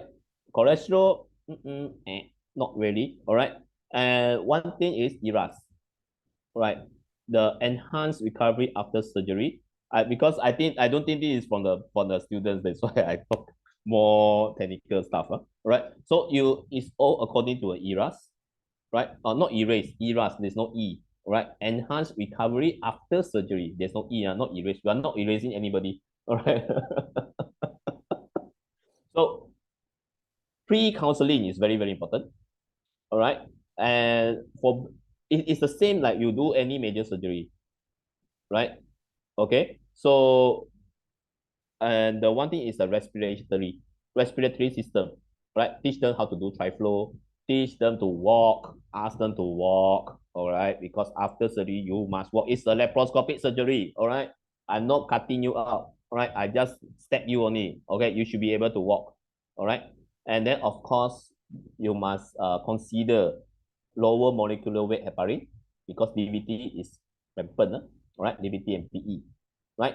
Okay, so that is, if you say nutrition, of course, nutrition, you must tell them protein. For me, you know, I think the one who knows me, I'm allergic to carbs, all right? Allergic to carbs, all right? I only eat protein only, I don't eat carbs, all right? So I will tell my patient to eat protein only, all right? Because protein is the way to go, right? And of course, just now, as I said, holistic approach, you must have a team. You don't play alone. You are not Iron Man. All right. You must be like Captain America. Right. You must have a team, not Iron Man. Right. Okay. So I hope this one answer the question. Right. Yes. We have some more questions. Yeah. Next question. Yeah. Okay, will be how do you manage to provide wide range of service when you are lacking of manpower, facility, and budget? And how do you navigate these never-ending issues? This is a very interesting thing. We are always talking about lacking of manpower, right? The one thing is, what do you mean by lacking of manpower? Is it 10 MO enough? 100 MO enough? For me, 2 MO enough. Right? Why? Because if 2 MOs are functional, enough lah. If you have 10 MOs, But 2 MOs is one MO is functional, right? Of course, not enough lah. So the one thing is you must. What do you mean by wide range of service? I also don't know what they want to ask. But the one thing is, I would suppose wide range of service meaning he or she has been like I want to do this upper GI. Let's say upper GI we have three. We have cancer, we have functional diseases, we have bariatric. So, but one thing is, if you want to do everything, of course not enough. So the answer is focus. You must focus what you want, right? How are you going to drive your hospital or your department, right, to have the best result, right? So you must focus. For me, I focus MBS. Of course, I'm an upper GI surgeon. If cancer come to me, of course I will do. But do I focus on cancer work? Maybe yes, maybe no. Most probably not. Right? Budget. All right. My story about in Kluang, okay, your students lah, right? Okay. Budget, for Chinese, right? We are Chinese, right? Most of them are Chinese here. Anyway, I'm Chinese. Okay. There's a Chinese saying, right? Whatever problem that can be solved with money is not a problem, right? So what do you mean by no budget? No budget, go and find it, right? Facilities actually has is intertwined with budget. But the problem is there are some facilities that doesn't need any budget. This one you can PM me. I think this is one of my team member.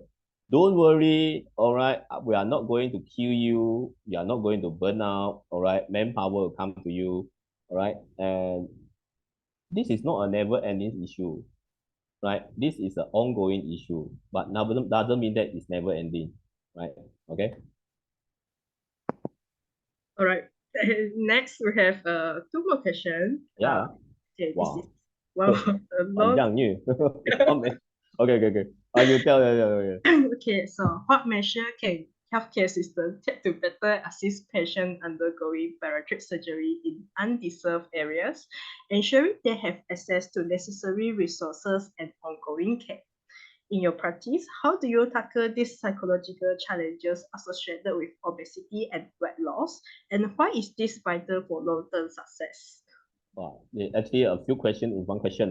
So I dissect it a little bit. Right. What measures of healthcare system that better assist patients undergoing bariatric surgery underserved areas? That is why I'm in Kluang. Why am I in Kluang? Why not JB? Why not Malacca? Why not Selangor? Everybody knows my wife in Selangor. But why I go to Johor? Because Johor is an underserved area. Right? So we open out a new upper GI center. Right? That I hope that one is a very big shout out to you. What? Why I'm coming to you. All right. Ensuring they have access and they say, yeah, that is what we are going on. That is what going on. You do not take 5 minutes to train a surgeon. You take at least 15 years. Okay. And then in your practice, how do you tackle psychology? Yes. That's why Kluang? Because Kluang, there is a psychiatrist. Why not Segamat? Segamat, no psychiatrist. Why not HSI? HSI, yes, you're psychiatrist, but I'm not friend with them yet. Okay. But I'm friend with my psychiatrist in Guam. All right. And every patient who come for bariatric, actually, they should have a one-stop center. This is my vision. Right. That means every patient come to just one area without other patients because why stigmata? This is what I'm going to strive in. Hopefully it works. And also psychology challenges. Before we see patient, you must always screen. There are a lot of screening tools, but now we agree we have a PHQ-12, PHQ-9, and SSKT-12. Okay, that is why I'm telling you all this because I think this is not a student. Okay, I think this is also from one of very keen member. Very good, and this question is very good actually. All right. we will screen the patient for psychology problem, all right? And we have a psychiatrist on board. And why is this vital? Why is it vital? Is it vital? Because studies have been done and been shown, bariatric surgery actually increases depression, right? For some reason, it's very weird, and this is the truth, right? And we must follow up the patient psychologically. This is one of the pivotal things that I'm going to do, right? It's vital. It's very vital. Maybe can eat favorite food. Yeah. That is if you are looking at the restrictive and malabsorptive perspective. If you are looking at hormonal perspective, the patient has satiety.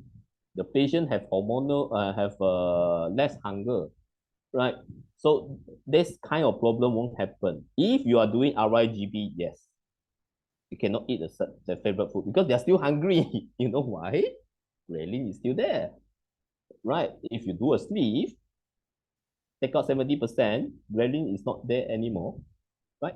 They won't have much hunger. Yes, they can eat favorite food, but not now, right? Maybe after 18 months, right? And maybe their favorite food is the worst food in the world. Yeah, right. But, well, you must train them nutritionally. Wow, this is getting very serious, huh? Yeah, thank you, doctor, Okay. for the such detailed answering. And yeah, we agree to what you say. We should go like looking at our patient in a holistic approach, which including psychological factor as well. And the last question brought by our participant is that does publicizing bariatric surgery can be seen as one of the methods to reduce obesity rate in Malaysia, as we are the highest number of people with obesity in Malaysia. Or we can managing nutrition and lifestyle of an individual should be more preferred. Yeah, this is the question. Yeah. Actually, publicizing meaning, I suppose the meaning of publicizing means you do bariatric surgery in public sector. That means government hospital. Okay, government hospital is actually the first facility to do bariatric surgery in Malaysia, namely Ipoh, Sungai Buloh, right? That we have already done bariatric surgery back in 25, 30 years ago, right? And the problem is, yes, the specialties is not adequate, right? And currently we have a Queen 1, Queen 2 is doing bariatric surgery, right? HSA has been wanted to do. They want to do their first bariatric surgery in July, hopefully. And of course, I'm in Kluang. I'm going to do it. I don't know when, right? But we hope. I haven't pergi Kluang lagi mah, right? And then last time Seremban is also doing, right? HKL is doing. Now it's IKN. And we have a Institute Endocrine Putrajaya is going to do it maybe this year, end of this year. Hospital Pulau Pinang is also doing. So actually, we have been doing in government sector. I think the problem is awareness.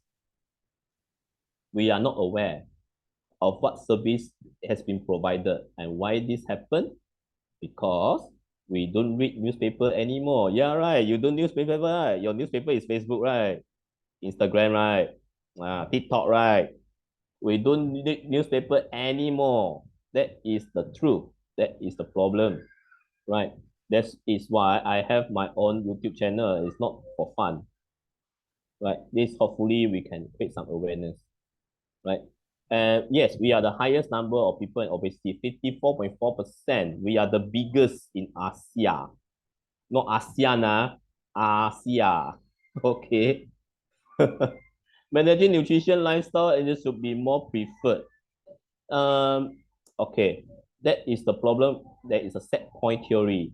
If there is a BMI is more than 35 and above, right? Usually nutrition, yes, will reduce, but they will do a very, very disciplined and structured diet. I tried before, right? If you're 35 and above, 35 and below, yes, you still can like heal. Like today our sponsor, right? Must cakap sikit lah kan, okay. Heal actually they can do, okay. They have quite a good program there. And also public dietitian also we have all this. Right. So it's managing lifestyle depending on the BMI, depending on the patient's characteristic. All right. So I think that will be the answer lah. All right. Doctor, actually, I personally have a question regarding the bariatric surgery, which has been done in multiple government setting already. Yes, What was yes. the criteria for us to, refer patient for bariatric surgery, or is under subsidy, or patient have to pay in full? Okay. So I am not in all those. I actually in some of the centers, but because because you must understand this, in the government sector, the problem is always budget, right? So if the budget is not enough, of course, the budget has to come from the patient. So usually are the devices. You have to pay for the devices. The devices depending on how the hospital negotiate with the industry. All right. So I quite difficult. It is actually, I tell you, the surgeon don't take a single cent from you. Okay. All right. We do one bariatric, we do 100 bariatric. We are still taking the meager salary. Okay, I need that pesong lah kan. Okay. Anyway, so depending on this the hospital setting. All right. Okay. And one thing is how to referral pathway are different. But I can assure you, at least for Guam, because I'm going there, just message me. There is your referral. Just come to me. That's all. You know the indication already, right? 35.7, 32.5, all right, and 37.5. That's the most important BMI. That's all. All right. If you're indicated, we can do anything for you. Okay. Right. And thank you so much, doctor. I think there's another one, right? Now I would like to spare some. I think there's another one. What is the first recommended surgery for patients who are indicated? Hormonal is first line now. Is it? This depends on the surgeon. If you come to me, I will do hormonal perspective. Most probably, but every patient will be different. All right. So, but my preferred procedure now is CPJB lah. Right. Okay, I hope sudah kan. Oh yeah lah, I see. Depend on their expertise. Yeah lah. Okay, sorry, Joanna, to you. Okay, yeah, thank you so much for helping us to answering those difficult or simple questions. And I would like to open to the floor again for maybe like few more seconds. Anyone would like to ask? I spare like 10 seconds. Anyone would like to ask? You can raise your hand or open your speaker. Well, we proceed for next highlights of today, the webinar, the quiz session. Anyone? Okay, let me. Okay, thank you, Isu. Yeah.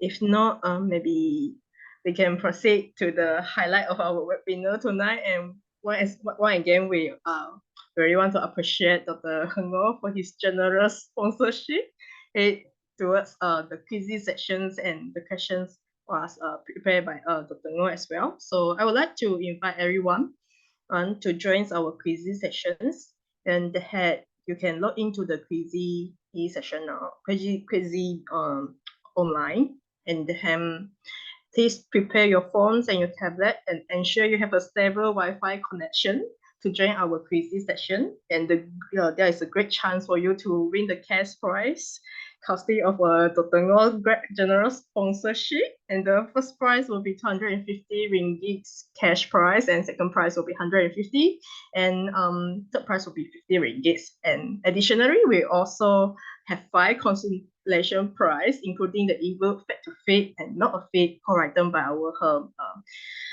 health coach, Miss Jen, and dietitians Miss Six, and our honored speakers, Dr. Ngo. So everyone can have if you guys log into the quiz session, and remember to screenshot your username and result, and I would like to pass the session to Jensen.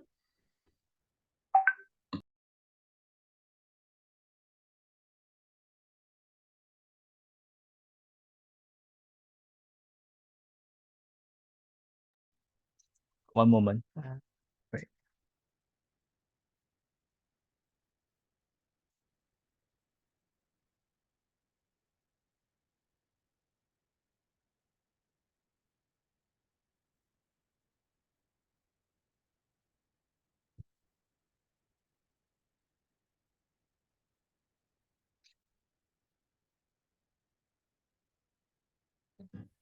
For quiz session, we actually encourage the participant to put in your real name so that later when coming to the verification process, it will be more easier for us. Thank you. Yeah.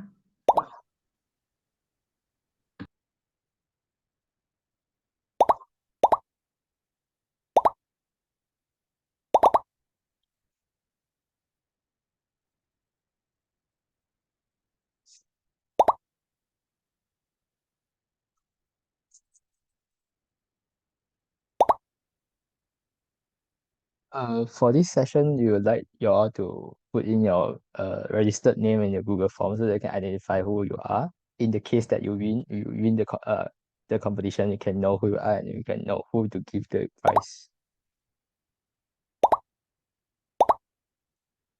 So if don't know, we give to an institution, right? Oh, that would be greatly appreciated. Yeah, yeah. If they don't put their name, they don't put their name, just go to institution only.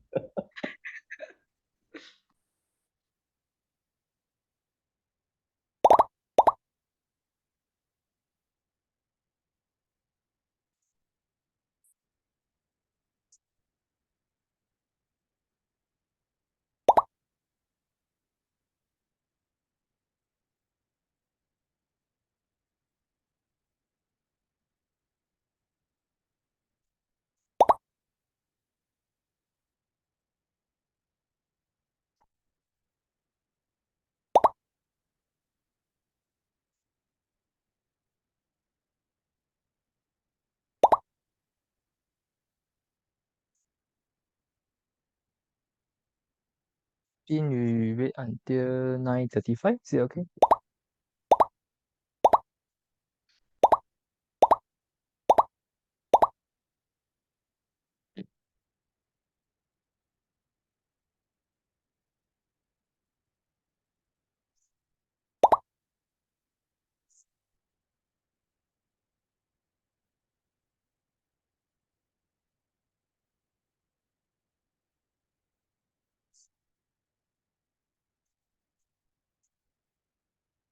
So we'll start the quiz at 9:35. So those who haven't joined yet, please join as soon as possible so that you will not miss out the quiz.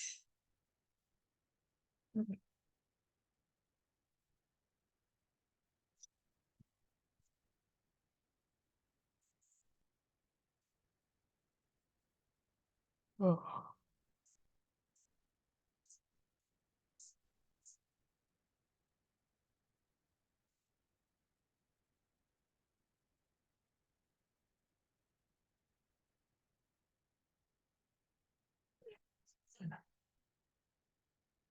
And on 60 seconds more.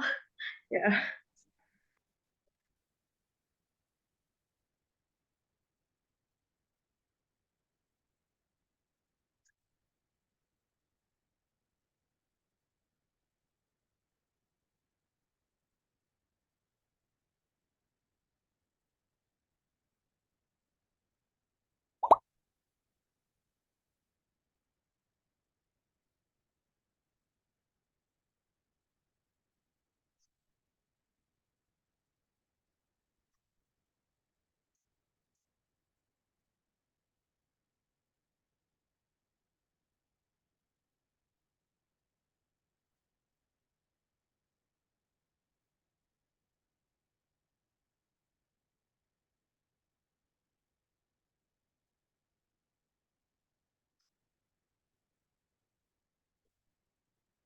I think we shall start the quiz. Okay, ready? Everyone ready? 1, 2, 1.5, 2 and 3. Let's start. Yeah.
Anyone haven't done yet?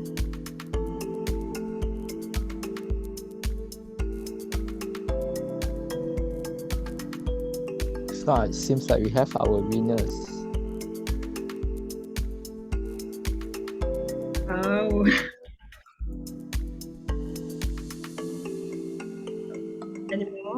Any more person have to finish down. So if there's no anyone that haven't done the quiz yet, I think we shall end the quiz session and show us who the winner are. Okay.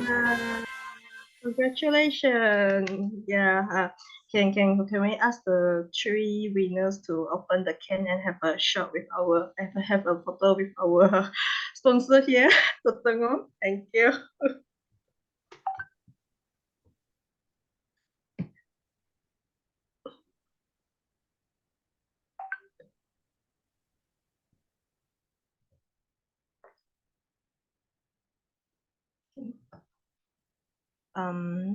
Anyone?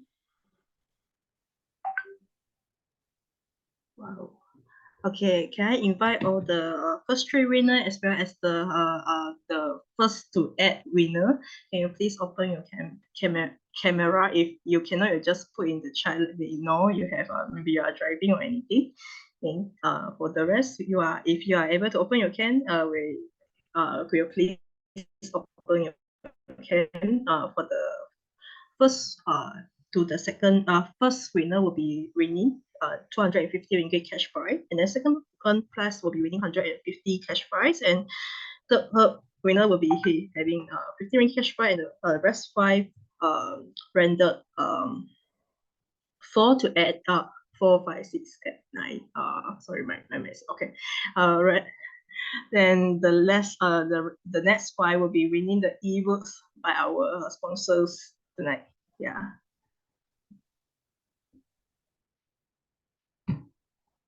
Anybody? Or we have Jiacheng here.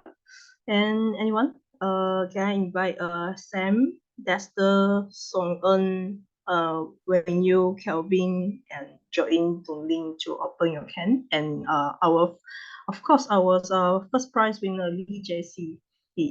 Who are you? Can you please open your can if you don't mind? It's me. Oh, Jason. Oh, Jiacheng. Okay, come. Okay, can I invite the committee to open the can as well?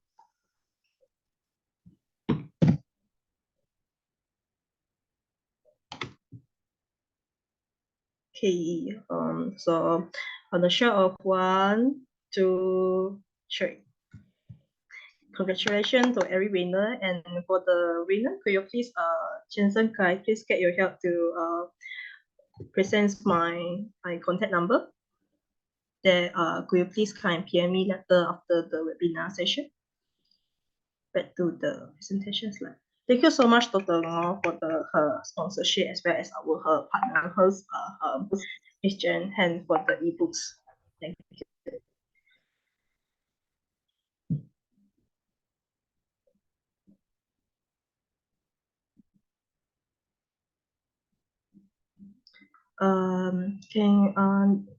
Jensen, can you please present the slide? Yeah. For all those winner from the first ad winner, the first ad rank winner, can you please screenshot her slide and then PM me later for redemption of your prize. Thank you and congratulations. Yeah. Okay. Hey. Okay. So I will give 5 seconds. 1, 2, 3, 4, 5. Okay, so please PM me later for redemption of your prize. And thank you so much, Dr. Ngo. And now, as our webinar tonight has come to an end, and we would like to present a token of appreciation to our esteemed guest speaker, Dr. Ngo. So, Ngo, can please open your can again? Yeah.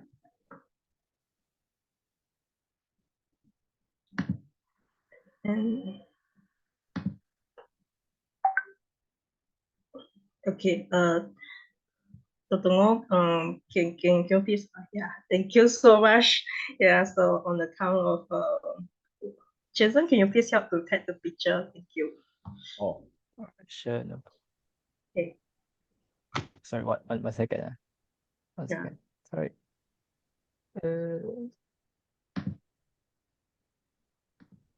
Okay. Okay, count of 1, 2, 3, smile. 1, 2, 3 small. Now, all right, thank you. Yeah, Thank you so much. So maybe Mm. do you want Okay. to like review a bit of the questions so that you can know like what the interesting question that Dr. Ngor have given us? Sure. Yeah. Why not you take the lead?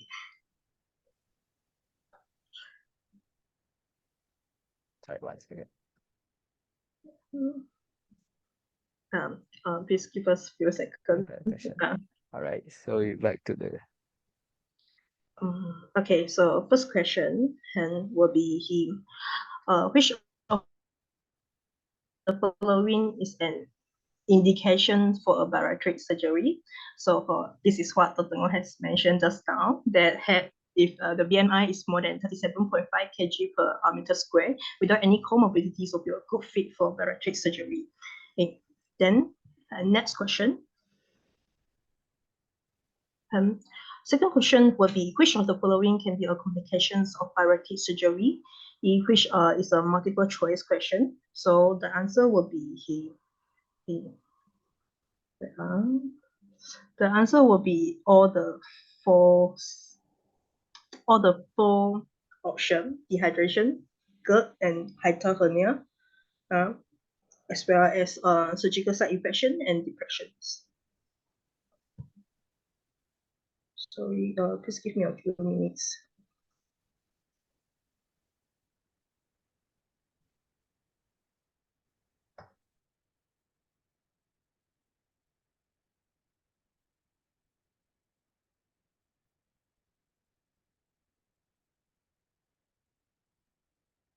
Okay, sorry. So the third question will be, what is an ideal multidisciplinary bariatric team comprised of the following? I believe Dr. Mo has been shared with us just now at the end of this presentation. So the answer will include dietitian and case managers as well as a physical coach. Next, question 4 will be bariatric surgery alone is sufficient for maintaining a long-term weight loss without any additional lifestyle changes. Is the answer true or false? So the answer will be false. As bariatric surgery is a powerful tool for weight loss, maintaining a long-term weight loss requires additional lifestyle changes, including a healthy diet, regular physical activity, and ongoing medical follow-up. Next, what is the definitions of a high volume bariatric center according to the IFSO? I released just now, Dr. Osong has showed us in his presentation, which is answer C. More than 200 cases per year, the registered which he emphasizing on. And question 5 will be the definition of a high volume bariatric centers according to, yeah, it's the repeat question. So yeah, next question, question 6. What is the intragastric balloon will give a permanent weight loss and almost no complications whatsoever? Is the answer true or false? So the answer will be false, as weight loss is not permanent and it has its own complications, such as esophagus or gastric perforations will be the common complication. Next question. Question 7. Reducing calories intake is the most important component in the nutritional management for obese patients. The answer, true or false? Answer is false, as protein intake is more important, as most obese patients are sarcopenic. Thus, it's not all calorie deficit only. So I repeat, so the answer false is because protein intake is more important, as in most obese patients, they are sarcopenic. Thus, it's not all calorie deficit only. Next. Question 8 will be, what is the bariatric and metabolic surgery? BNS is a hormonal surgery. Statement, true or false? The answer is true. So the bariatric metabolic surgery, BNS, is a hormonal surgery. Next. Question 9, which of the criteria for metabolic syndrome is true? Among all the options, the answer is B, which is resveratrol trisaccharide, which more than 150 mg per deciliter, also equivalent to 1.7 millimole per liter. Next. Question 10. The following are the nutritional deficits that could happen in YGB, laparoscopic road, and Y gastric bypass, which is a multiple choice question. The answer will be him in all of the following, which could happen, including vitamin deficiency, anemia, protein deficiency, and calorie deficit. Okay, for the last question, which is for the smartest people, what is the principle between laparoscopic sleeve gastrectomy and endoscopic sleeve gastroplasty are the same, which is restricted in natures? For this statement, is this a statement true or false? The answer is false. This is because the sleeve gastrectomy has hormonal component in it, which is growing hormone reduction. Yeah. So that's all is the all of the 11 questions that we have run through. This question is costly prepared by Totongo. If you have any question regarding the Kahoot quiz, you want to further clarify or you want to further asking, you can clarify for our esteemed speaker here. So anyone? I just wonder, for first question, if BMI more than 32.5 with comorbids like type 2 DM, is this an indication for bariatric surgery also? Yeah, the B is actually, I write the more than 32.5 or less than 32.5.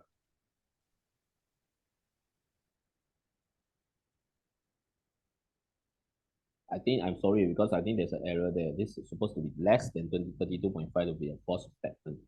More than 32.5 with type 2 diabetes mellitus, that is a true statement. So I think there's a discrepancy there.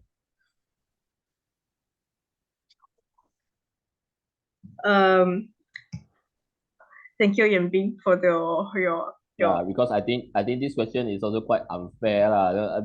Everybody will have an outcry. Why like that one?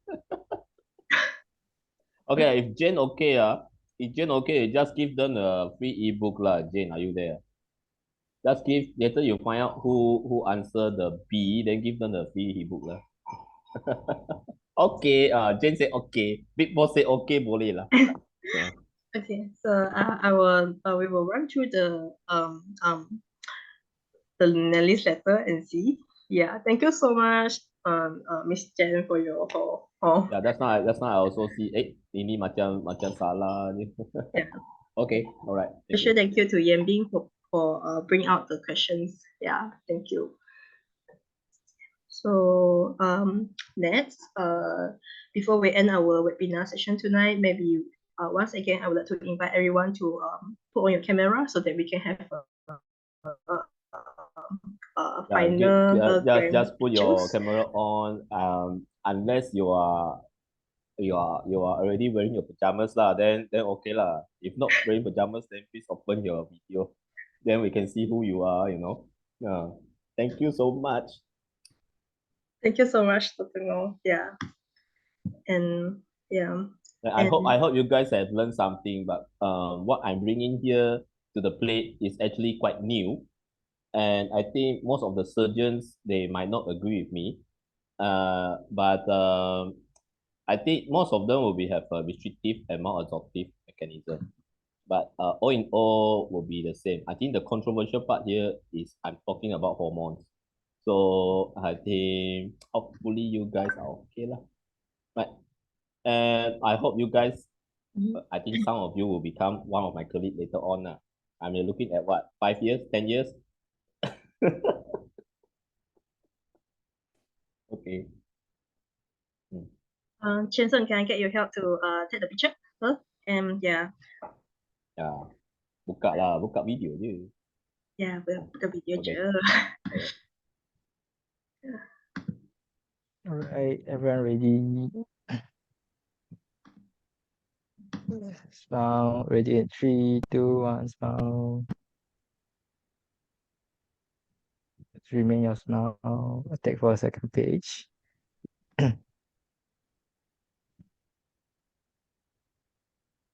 All right, thank you so much. Thank you so much. Thank you so much, everyone. And Jensen, could you please play back to the Dr. Ngo or speaker biography for well? just now the speaker. I'd like to share with you guys again that you guys can follow on Dr. Ngo YouTube channels as well, which there is a plentiful of interesting general surgery video that he and his team has well prepared for us. And I personally, as a medical student, I have a view before that is really helpful, especially helping me understanding all those oncology before. So maybe we can give a few seconds for those who are interested. You can have a scan on her YouTube channel, as well as if you didn't get now, you can also refer to our institution Instagram page, and we will have attached Dr. Ngo's LinkedIn as well as Dr. as his YouTube channel as well as. And also, if you're interested in knowing more about our ebook suits provided by our